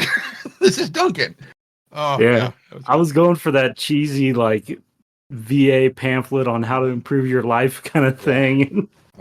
You know, I've read too many of those. No one thinks about the Salama Warriors. They don't, man. They don't. I was surprised when I pitched that a couple last summer, I think. John's like, or Phil Lees is like, yeah, let's do that. I'm like, oh shit, I didn't think I was serious. I didn't really want to do it. Damn, now I gotta do it. Oh, damn it. And he's like, but let's make it Jade Falcons. I'm like, even worse. That sounds good to me. Oh man, that was great. Yeah, there's 2 Jade Falcons in the chat right now. How do y'all feel about that story? I liked it. Why would I care about old people? Aren't you old already? Well, there's only one Jade Falcon and a Davian bondsman. That's right. That's right. John's my bondsman right now. For at least another year. Some sort of divine tragedy, I think, maybe. I think you only have him for 8 or for 10 more months. Well, it started after LVO, so no, you wanted it. You beat him in December, and you made the agreement that you could that he could play Jade Falcon at LVO, or something like that. If you could go, it's December to December. Yeah. So all good. No trial of refusal for you, old timer. Yeah, you ain't clan no more. There's this thing that I wanted to tell you kids about. It's called the clan invasion. Back in my day, we didn't have this fancy intersphere stuff. I need a cybernetic prostate. Just a moment. Oh man, that was awesome. Well, Trent, thank you very much for doing that for us. That was awesome. That was fun. You're more than welcome to hang out for the rest of the podcast if you want to. Otherwise, we're just going to be talking about tabletop stuff and local Colorado stuff. I do have Go ahead. I do have a deep dive on the Highlanders if you want to stick around for that. You said you're a Highlander fan. Mm-hmm. Of course, my reading of it is not going to be as good as yours. Well, I mean, that takes us into our return and report section. Yeah. So, obviously, we had a event earlier in the north for the Succession Wars. Matt and John, take it away. John, you wanna give the description and talk about it a little bit? Yeah. So on the 18th, Matt and I ran an event called Battlefront's Fourth Succession War. It's going to be a series that we're starting with the fourth, and we're going to go progressively through the eras, so everyone gets a taste of like what's the story. You know, it's like a little nugget of what's the story, what's the tech, what's going on, and I want to play against peers from that era, that technological era. And it went really well. We had 20 players show up to Hobbytown Westminster. It was 16 Alpha Strike players 14 Alpha Strike players and 6 Classic players. We managed to get in 3 rounds of Classic, 4 rounds of Alpha Strike. So it was a lot of gaming. I was pretty shot by the end of it. I don't know where I'm going. What do? Yeah, so it was really fun. We had good attendance. We had good amount of swag. Lots of fun stuff. And the missions kind of coincided, or at least linked between the two, where we kind of had a build up from the start. We had kind of like a raid type scenario, and then we kind of moved up to more of a conflict over supplies to kind of set up the last scenario type, where it was kind of the big bring your big boys out and play. Yeah, we had a lot of fun, and we look forward to doing Clan Invasion here in the next couple months. So stay tuned for more details on that. And yes, then we'll flick it back over to Dave over there for a report on yesterday's event. Do it, Dave. All right, so yesterday we had the Genghis Khan tournament out at the Hyatt Regency in Aurora. It was a really good event. We had 16 players that showed up, and we did 4 rounds of Alpha Strike 350. The best part about the day, I think, was that we had a lot of new players, and we had a lot of people that were either brand new to Alpha Strike or they were brand new to 350, and they went out on a limb and entered into a tournament that was just a brand new format to them. And I think everybody had a really good time. We had 2 players that ended up dropping because they either couldn't make it or they decided to go play another game, which was great because the space that we had available to us was quite small, and we fit just enough tables in for the players that we had. Give me 1 second to pull up the actual final standings. The unscrewed up final standings. Yeah, Ben, what happened? What the fuck? What happened? You put a Marine in charge of numbers, man. You guys. Oh, my bad. Yeah. Yeah. Hey, man, I wasn't trained properly on that shit. Yeah. There's like There was no 3 field buttons to manual. hit. Like, You had to enter in objectives, MOV, and who won, and you forgot 1/3 of it I mean, I didn't give a shit about who won. because it wasn't you, even though you At the finished same second. time, Dave, at the same time, it did take you like 8 to 12 hours to post the actual final standings on the Discord. Okay, number 1, it took 3 hours to get home, and then I watched a hockey game with my wife. So No- more important no than that. excuse. And then I fell asleep on the couch. Old man. Fine. My bad. I will take the hit for this. So the final standings for the tournament were Logan Cordova took top spot in first place. Ben Kleinfelter took second place.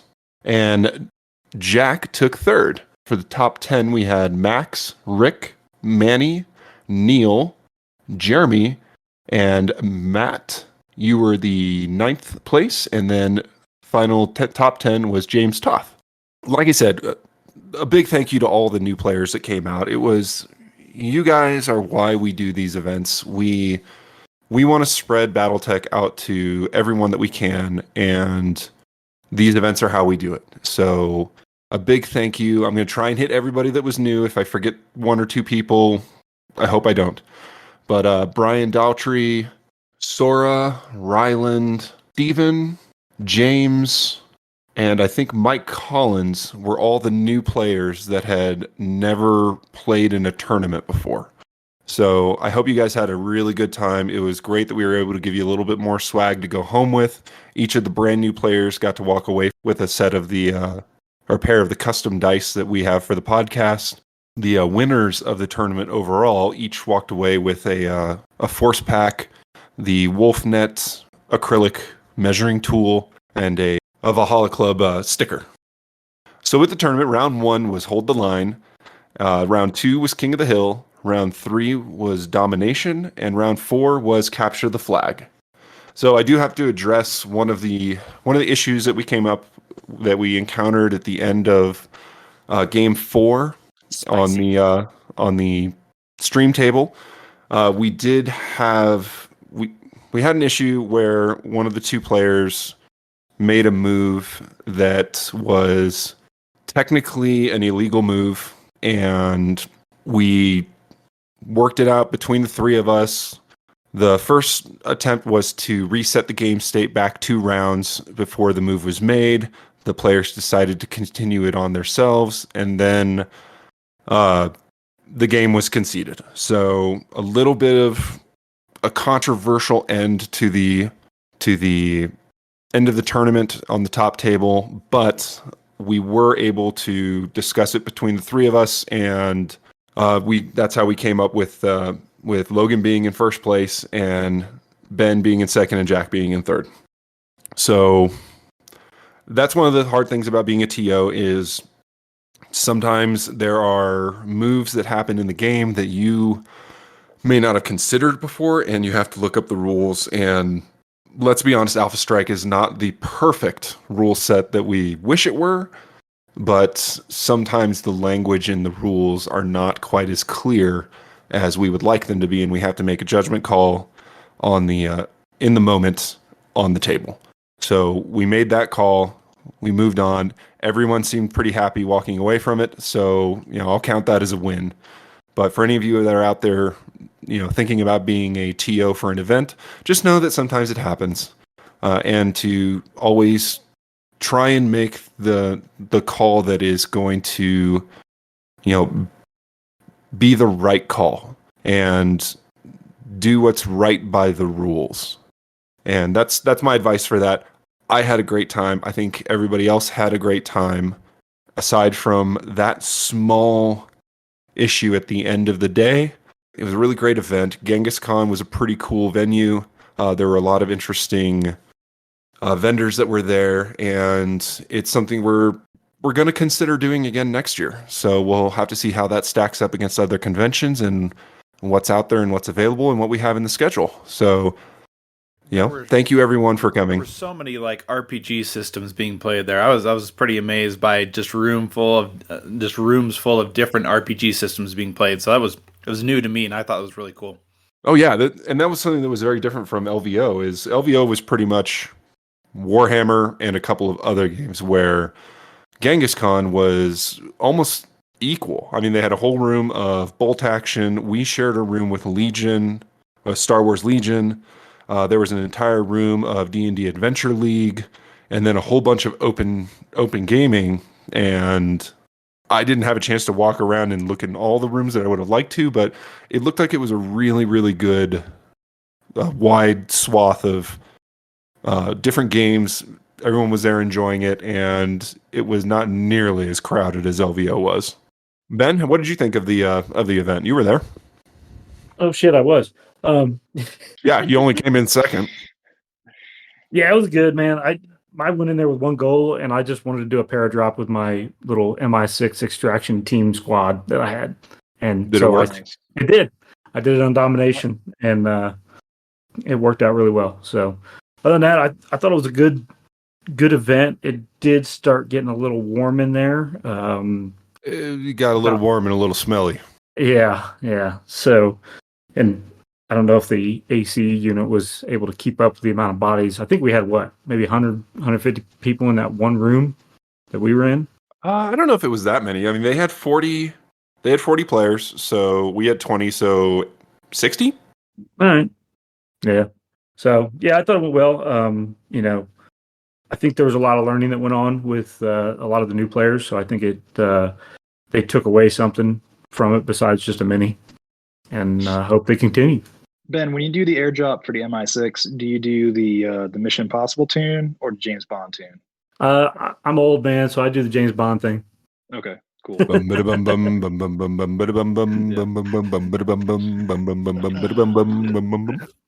it was in a chopper too. There used to be a Mission Impossible series. Did you know that? Yes. It was very good. Old school stuff, man. Yeah, I think it went well. That wraps up the main medal. So moving on to the unit deep dive, Ben, take it away with the Northwind Highlanders. Are you ready? I'm ready. I've been ready. Does it matter? All right, folks. This month's S2 brief is going to be on the Northwind Highlanders. Slide. Next slide, please. Click. All right. Founded in 2362 with the formation of the first Kearney Highlanders by Clan Stewart, a group of Scots that included the descendants of the last vestiges of the original Scottish regiments on Terra. The Highlanders colonized the planet Northwind largely due to its agreeable climate. The regiment was a success, leading to the formation of the second Kearney Highlanders in 2369 and McCormick's Fusiliers in 2377. The Highlanders achieved fame far and wide through human space, even before the Star League was formed. Later, they were of the League's more respected units by the SLDF, and the Royal Black Watch members who protected the First Lord were mainly recruited from the best Highlanders. After the Watch was destroyed in the Amorous Civil War, some surviving members hid among the Highlanders, keeping the unit's traditions alive. Throughout the centuries, the Highlanders earned a reputation as an elite unit with high standards and morals that were not for sale. But even before Operation Exodus, the Highlander regiments had grown apart from Northwind clan elders and accepted a contract with the Capone Confederation in what was essentially an exclusive contract. When the Federated Sons invaded Northwind and destroyed 2 Highlander regiments recently founded, the Highlander regiments accepted it with stoicism, and during the Succession Wars served House Lyo with honor and loyalty. As when the Second Kearney spent 40 years hunting down every member of Gladstone's Gladiators, a mercenary command that had breached contract with the Confederation, or when the 1st Kearney faced down the defeated Wolf's Dragoons Zeta Battalion. The situation changed, however, when Prince Hans Davian of the Federated Sons decided to invade the Capellan Confederation in what would become known as the Fourth Succession War. A turning point in Highlanders history was when Davian contacted them and promised them a home on their ancestral homeworld, Northwind, and they accepted, by signing the Northwind Agreement. The vast majority of Highlanders chose to abandon the Capellan Confederation and took up station on Northwind. Some Highlanders chose to stay, however, creating rifts in some families. The Highlanders ably served the Federated Commonwealth, including service along the clan front. In 3059, the Highlanders contributed forces to Task Force Serpent, a Star League force sent to destroy Clan Smoke Jaguar on their homeworld of Huntress. In 3066, the Highlanders joined Jamie Wolfe and Wolf's Dragoons in the Allied Mercenary Command, an alliance dedicated to stopping World of Blake expansion in the Chaos March. The sudden consecutive deaths of 4 clan elders forced the Highlanders to activate escape clauses in their contracts to return to Northwind, so they could participate in emergency elections. The Word of Blake seized the opportunity to blockade the system on 15 December 3067 and keep all the Highlander regiments isolated on Northwind. Northwind was liberated on the 8th of December 3077. Allied coalition forces expected a battle, but instead found no Blakeist presence in the system. The population of Northwind claimed to believe that the Word of Blake had impenetrable blockade over the system. All the local aerospace assets were missing, and the local satellite communications network had been destroyed. The planetary HPG had also been destroyed, but the Highlanders were otherwise intact after 10 years of isolation. The Highlanders later joined coalition forces as part of Operation Scour. Assigned to the Draconis Combine front, the Highlanders mopped up resistance on Dirian after the Ghost Bears tore through the defenses. Though many were unsure of their loyalty, the Highlanders joined the assault on Terra, assigned to take Sydney. The combat drop went awry, and the Sydney forces took serious losses. The 7th and 26th Divisions fought the mercenaries for every centimeter of land. With the fall of the Ward of Blake and the rise of the Republic of the Sphere, Northwind would fall under the influence of the Republic and made many of the Highlanders question their potential new role. When the Northwind Highlanders officially joined the Republic Armed Forces through negotiations, the entire brigade would end up being absorbed and mixed in with the newborn regiments of the Republic, with the exception of the 1st Kearney. The 1st Kearney would be allowed to soldier on as continuing legacy of the Northwind Highlanders' history. 4 of the regiments would fight in the Republic's first military action, Operation Golden Dawn, where they would fight the Free Worlds League and be later absorbed into Republic auxiliaries as they became too damaged to function on their own. Elements of the Highlanders would be noted later becoming the 9th and 10th Hastati Sentinels. The 1st Kearney's rebuilding process would be hampered for years due to actions taken during Operation Golden Dawn, where one of the battalions would be used to rebuild the 3rd Republic auxiliaries. In the early years of the Republic, after the brigade was reduced to the 1st Kearney, the regiment served as a garrison force defending the Northwind Military Academy. As time went on, the Highlanders' last regiment was soon deployed off-world in a new role as a troubleshooting force for the Republic. With the events of Grey Monday, the Highlanders were in a precarious position, and the leadership of the planet and the unit put out a call to arms to protect Northwind and the surrounding systems. The Highlanders once again would become a multi-regiment unit. The 1st Kearney was within Prefecture 10 when the fortress walls went up in October 3135. The RAF was ordered to organize its combat units within Prefecture 10, including the 1st Kearney, into other newly raised line regiments. This did not sit well with the people of Northwind, and to appease the population of the newly formed 12th Hastati Sentinels would be raised with a large percentage of soldiers who had ancestral links to the Highlander regiments. The newly formed regiment maintained a close relationship with the Northwind Military Academy, rotating officers as instructors to the school and exercising with cadets as part of their training. The Battle for Terra. After defeating the Capellan invasion, the Highlanders, or at least part of them, traveled to Terra, helping defend the planet against the invasion of Clan Wolf and Clan Jade Falcon. In Europe, mainly against the last ones of the Highlanders, until the Wolf Khan, Alaric Ward, attracted them to their ancestral lands of Scotland. Despite the Highlanders' defeat of Ward, the Wolf forces surrounded the Highlanders. Without alternative, Tara Campbell surrendered to Ward, accepting to become his bondsman. In exchange, the Highlanders would stay out of the fight until the Republic's defeat and surrender when they returned to Northwind. The Wolves let the surviving Highlanders depart unmolested, And after they returned to Northwind, now an independent world, they dissolved the 12th Hastati to return the first Kearney to a full regiment. The pipes are sounding once again for the mercenary Highlanders, sounding for the call to arms. And that completes their history.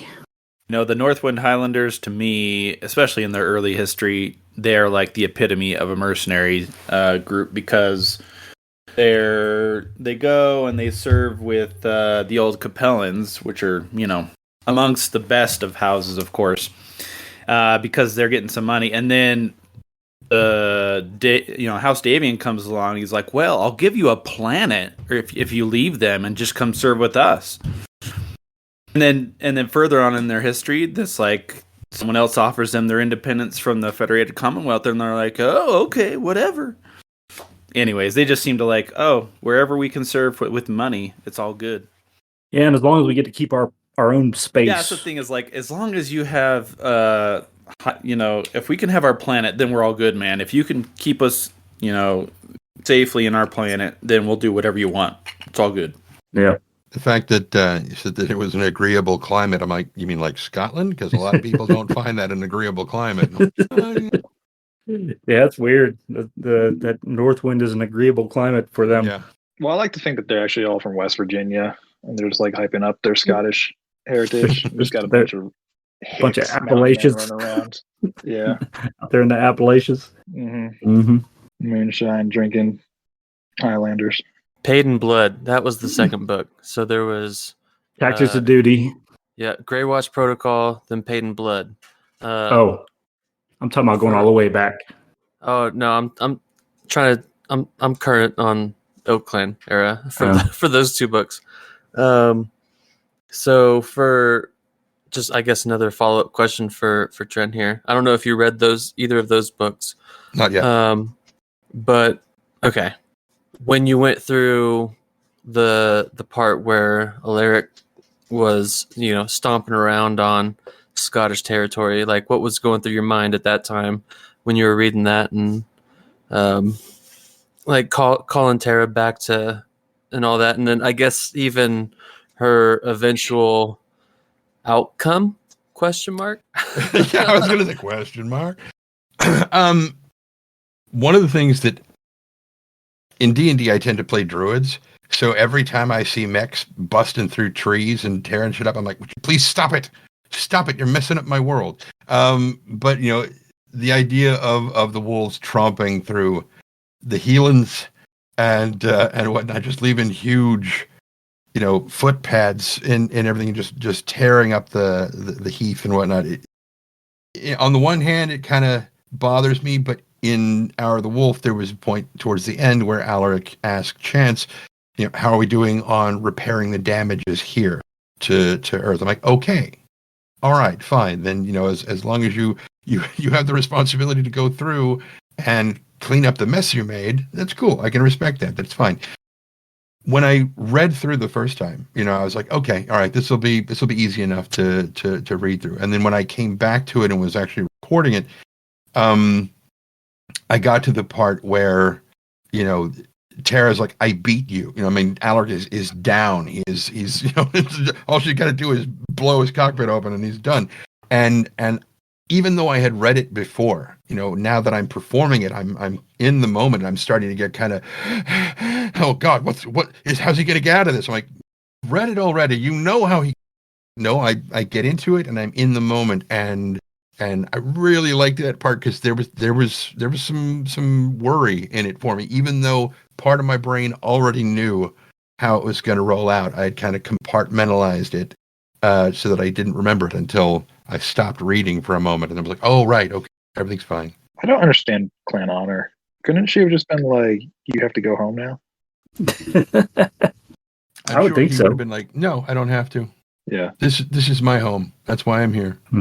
Say, I guess I'll ask a quick question before we go into Highlander tactics and further. But Tren, from your point of view, what do you see happening in the unwritten future, having read the current Oak Clan books and narrated them for the Jade Falcons, now the new Star League Black Watch, and so on. What kind of, I guess, predictions might you have about those units and the way forward for the Ilklan era? One of the things that Devlin Stone said to Alaric a couple of times is that, conquering is not the same thing as ruling.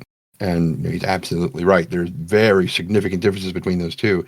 And it's easy to get kind of focused in on what's going on with the Ilklan and remaking the Star League and everything else. But all the houses are still out there.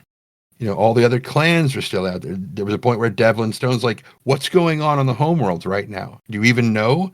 It's like, good luck preparing the HPG. A lot of that is going to, I think, come into play. It's going to be very, very difficult for the Ilklan and a lot of the things that were kind of in the Prefecture 10, because with even though Hell's Horses is kind of a bunch of dickheads, they've still been capturing worlds on their way in. The worlds that have basically been abandoned, and they may not have had enough time to really set up the infrastructure to be a significant threat, but they have enough to be a potential thorn in the side of a very newly, formed fledgling Ilklan. So I think that there's just a plethora of possibilities of the individual houses that could pose a threat, because the Wolves and Jade Falcon, the Ilklan, they're gonna have restore themselves. They're gonna have to recuperate from the fight, and as long as Fortress Republic is up, they've got a little bit of a boundary, but there are other people out there who know how to get through it. And if that word gets spread so that anybody can get through it at any time, then the wall doesn't really do any good, and you might as well take it down. But then you've got to deal with the oncoming wave. So there's a lot of possibility for what could what could come from all of this. And I think it's a lot of fertile ground to play with. Really looking forward to it. Tommy, what do you feel about your Jade Falcons becoming the Black Watch, and how do you think that's going to go forward? Well, with the Black Watch, he hasn't heard the book yet because it's not out yet. That's true. Well, he said he actually read Hour of the Wolf. So okay, that's right. It was one of those. I listen to all the books that I try to listen to, and then if we do a book reading on the WNRP podcast, and then I'm forced into reading. Yes, I did say that. Forced into reading. You guys do that? I try not to. Charles comes out with a yardstick, starts slapping people. So I read the book. I really look forward to listening to the book, because then it's not me, like I said before. But I'm hoping that the Jade Falcons can start going into Stephanie Chistu, or however you want to call her last name. Yep. And I hope they go towards that realm of Jade Falcon, the honorable, the Aiden Pride variant of no longer batshit crazy. That's a light way of putting it. But I mean, warships are remodeling tools. Yeah, right. I feel that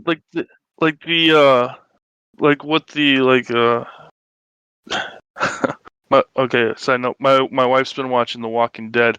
I feel the Jade Falcons out in the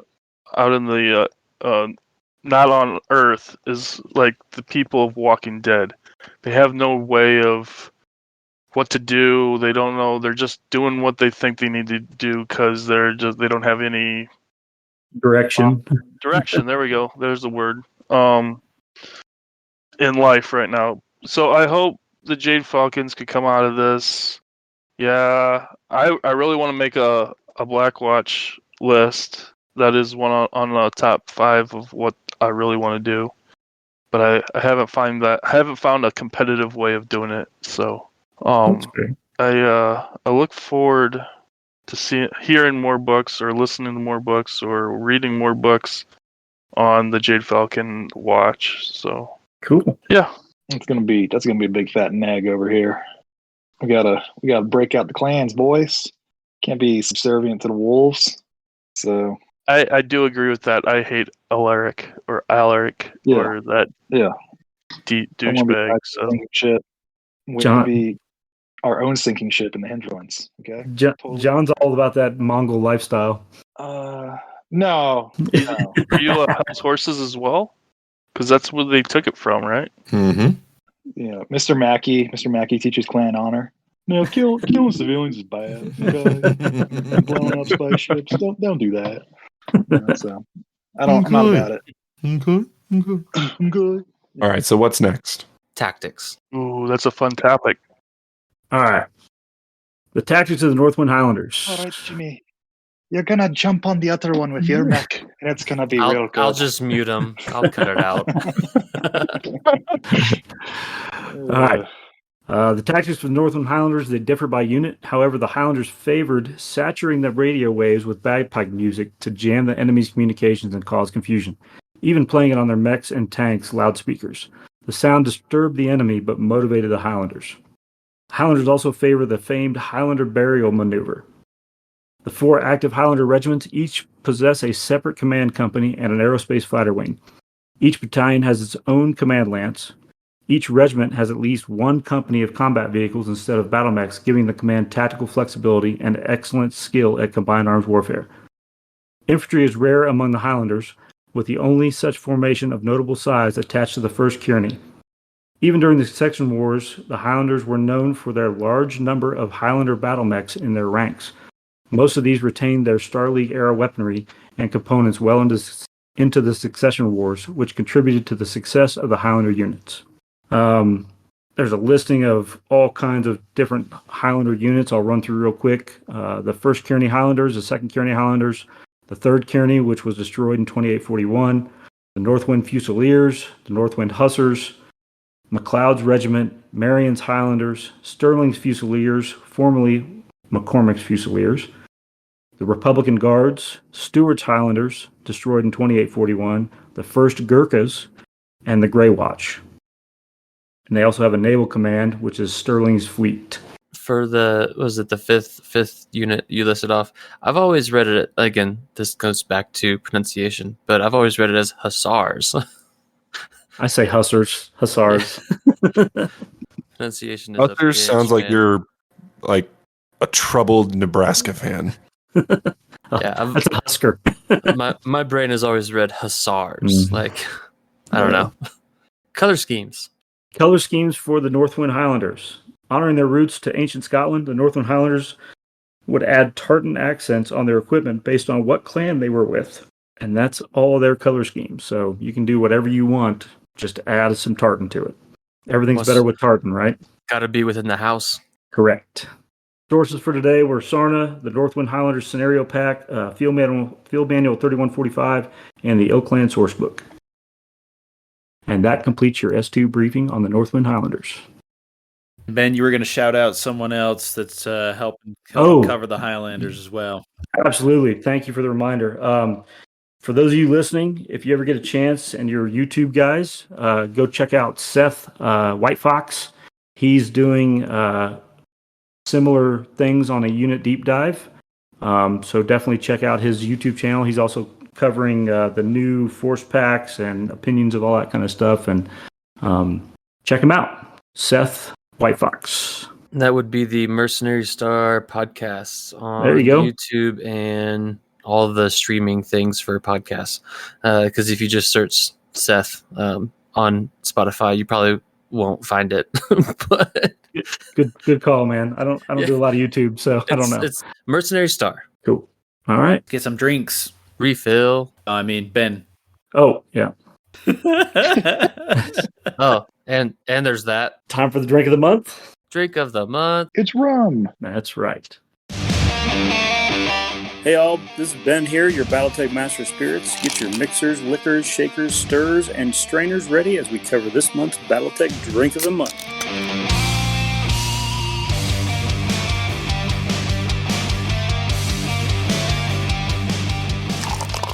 All right, folks. This drink of the month is brought to you by the Gauss rifle.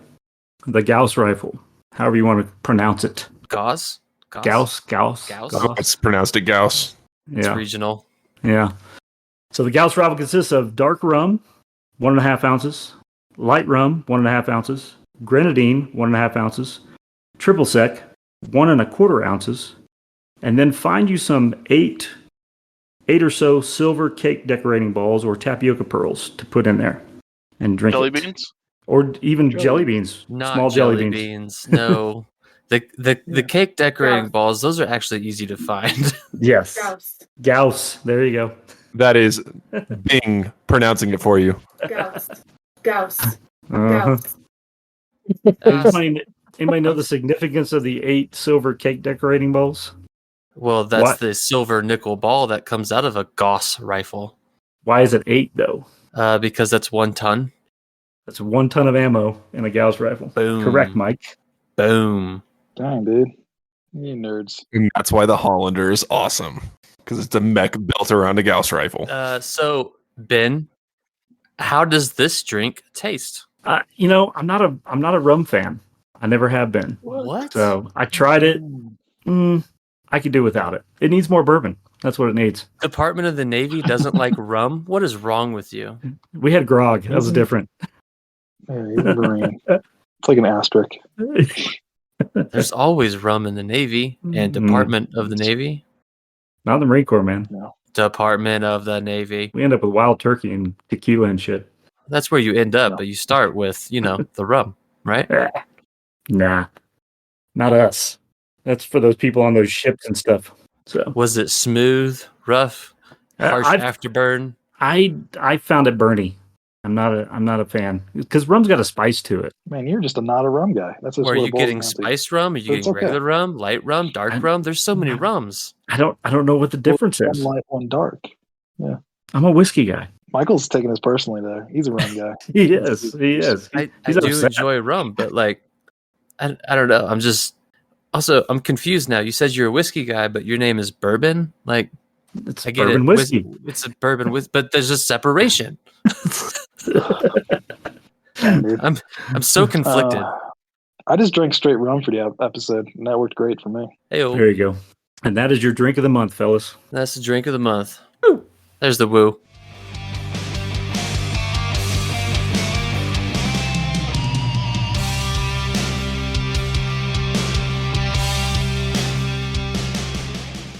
This month's news from the neighborhood is pretty light. We do just invite everyone, please join the Facebook group, Colorado Battletech, and check out the Discord, the Colorado Battletech Discord, as well as our own Valhalla Club Discord.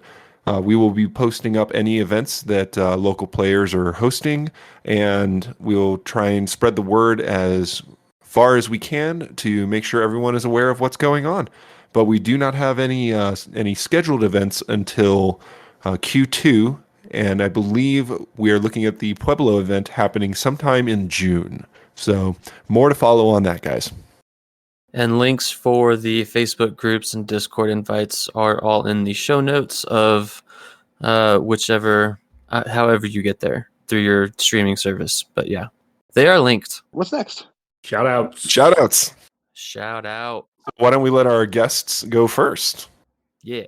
Tren, would you like to shout out anyone who is important to your work or that you would just like to thank in general? Well, I mean, all the people who listen to the, what are those things that I do? Audiobooks. Thank you. Whether it's, like you get a free credit every month and you use that on it's fine. As long as you enjoy them. And especially for those people who do, comment on the reviews, because like I said, I read them all. The ones that I hated this didn't work. If there's something I'm doing that you don't like, tell me. If I can do something about it, I will. That's one of the reasons why we have Lisa Lee, slew of other narrators, because I was like, you have got to get women to narrate these parts. You can't have me doing this horrid, falsetto all the time. It just doesn't work. And so, now we're expanding the stable and we're getting more people in. and a lot of it is because of the feedback that I see on the thing. Different streaming platforms. Okay, sure, yeah, those Comments. Yeah, thank you. The comments, the reviews, all that stuff. It's awesome. The other people that I guess I would shout out would be the folks from from the BattleTech community in general. Because I follow a lot of people on Twitter who do a lot of miniatures painting and stuff, and just some unbelievable talent. That seeing how these mechs look helps me to kind of get into the mood of what is this combat scene going to be like when all this stuff happens. It's really, really helpful. And finally, to all the folks at Catalyst, especially John Helfers is the guy that hires me to do all of this stuff, and to Lisa Lee, my fellow narrator, and all of the new folks coming on board. Also Robert Austin, who I believe is going to be doing more BattleTech as well, and he's also the audiobook editor. So yeah. Tommy. Shout out to all the podcasters, since you guys aren't the only ones. To all the WNRP guys, to definitely Seth, White Fox, you guys, of course, and then and anybody else that likes to listen to what I say, which is not a lot. Then clearly you should say more. Well, thank you. Words of wisdom. Ben. I'm going to shout out Seth Whitefox and the Mercenary Star YouTube channel again. He's doing some fantastic work over there. There you go, Mike. Fantastic. And big thanks to Charles and Dave for putting on Genghis Khan for the Denver crew, or the Colorado crew. I'm sorry. So thank you guys for doing that. Matt. Thanks to Tren for coming on today, as well as just kind of giving his talent to our community, which I really love. I definitely enjoy consuming any type of emotional read of a novel or any material. So anything like that even approximates a kind of a radio drama type thing where you actually get to feel what the characters are feeling is fantastic. And as well as the people, all those players that came out to our Battlefronts, our first Battlefronts event, we really appreciate everyone coming out and having a great time. And lastly, John over here, he did a lot of work and really helped out getting the Battlefronts events started. So that'll be it for me for this month. John, who is muted and maybe not there. Mike. After John, can I have two more to do. Oh, go ahead, Tommy. Throw them in. I wanted to give two special thanks. Without these two guys, I wouldn't have ever been into BattleTech.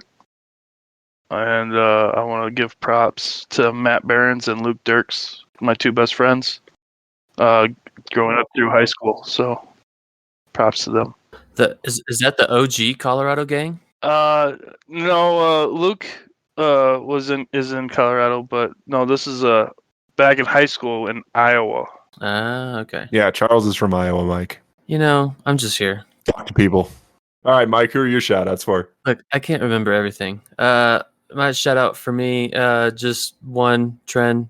Thank you for your art and doing what you do. I know I like to read, but not everyone likes to read. And being able to experience the story through someone else's words is great. So thank you for doing what you do and contributing more to this community.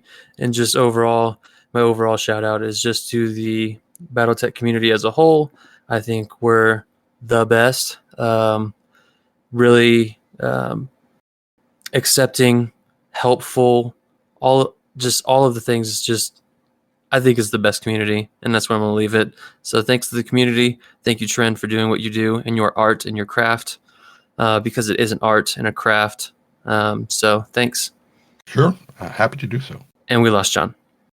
just now. So I guess I'll go next. I'll sound like a bit of a broken record, but Tren, thank you very much for coming on the show with us and for doing what you do.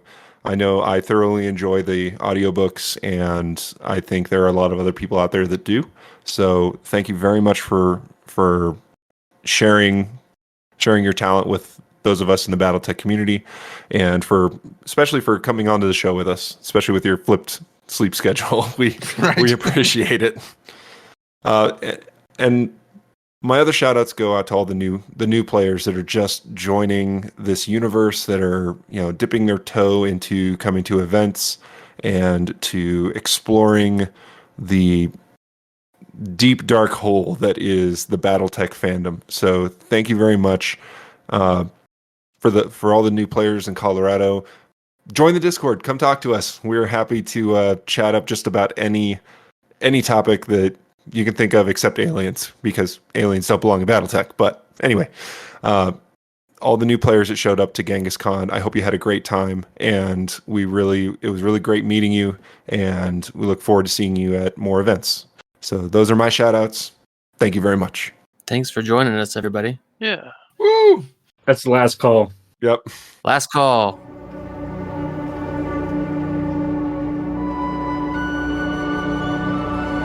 Thanks for joining us today in the Valhalla Club. Special thanks to our sponsor, Ares Games and Miniatures. Ares is the premier online retailer for all your BattleTech needs. You can contact us at the Valhalla Club at outlook.com. If you are in Colorado, please join your local community group on Facebook and Discord. If you are able to help support your local Colorado BattleTech community, subscribe on Patreon to Colorado BattleTech.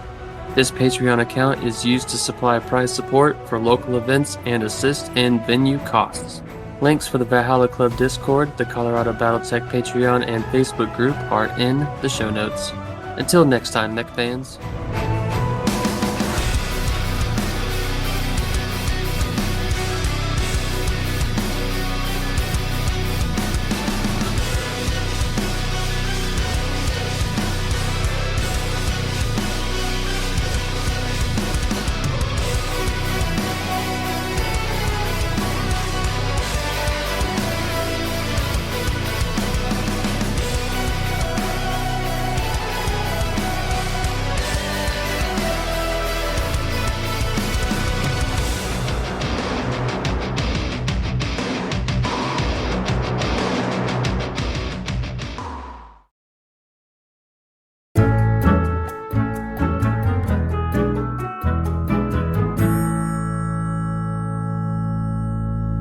Hey, Craig. Oh, Craig. Craig. Dave should stop speaking with jelly beans in his fucking mouth. Right? It's not my fault that they came out today and I was at the grocery store. They are delicious. I can go gargle. When I some go cottage into cheese. editing, this is going to piss me off so much. I'm here to make your life difficult, Mike. Yeah, That's you what may, listeners do for their NCOs. We are here to have good ideas and make your life difficult. you may mute me here, right? But the actual thing that comes out of Craig doesn't mute me. But at the end of the day, as the one that edits, I can mute whoever the fuck I want. That's true. Yeah. That's true. I'm really glad I know that Craig is not a human being, because when you say the thing that comes out of Craig in the end, I'm like, oh.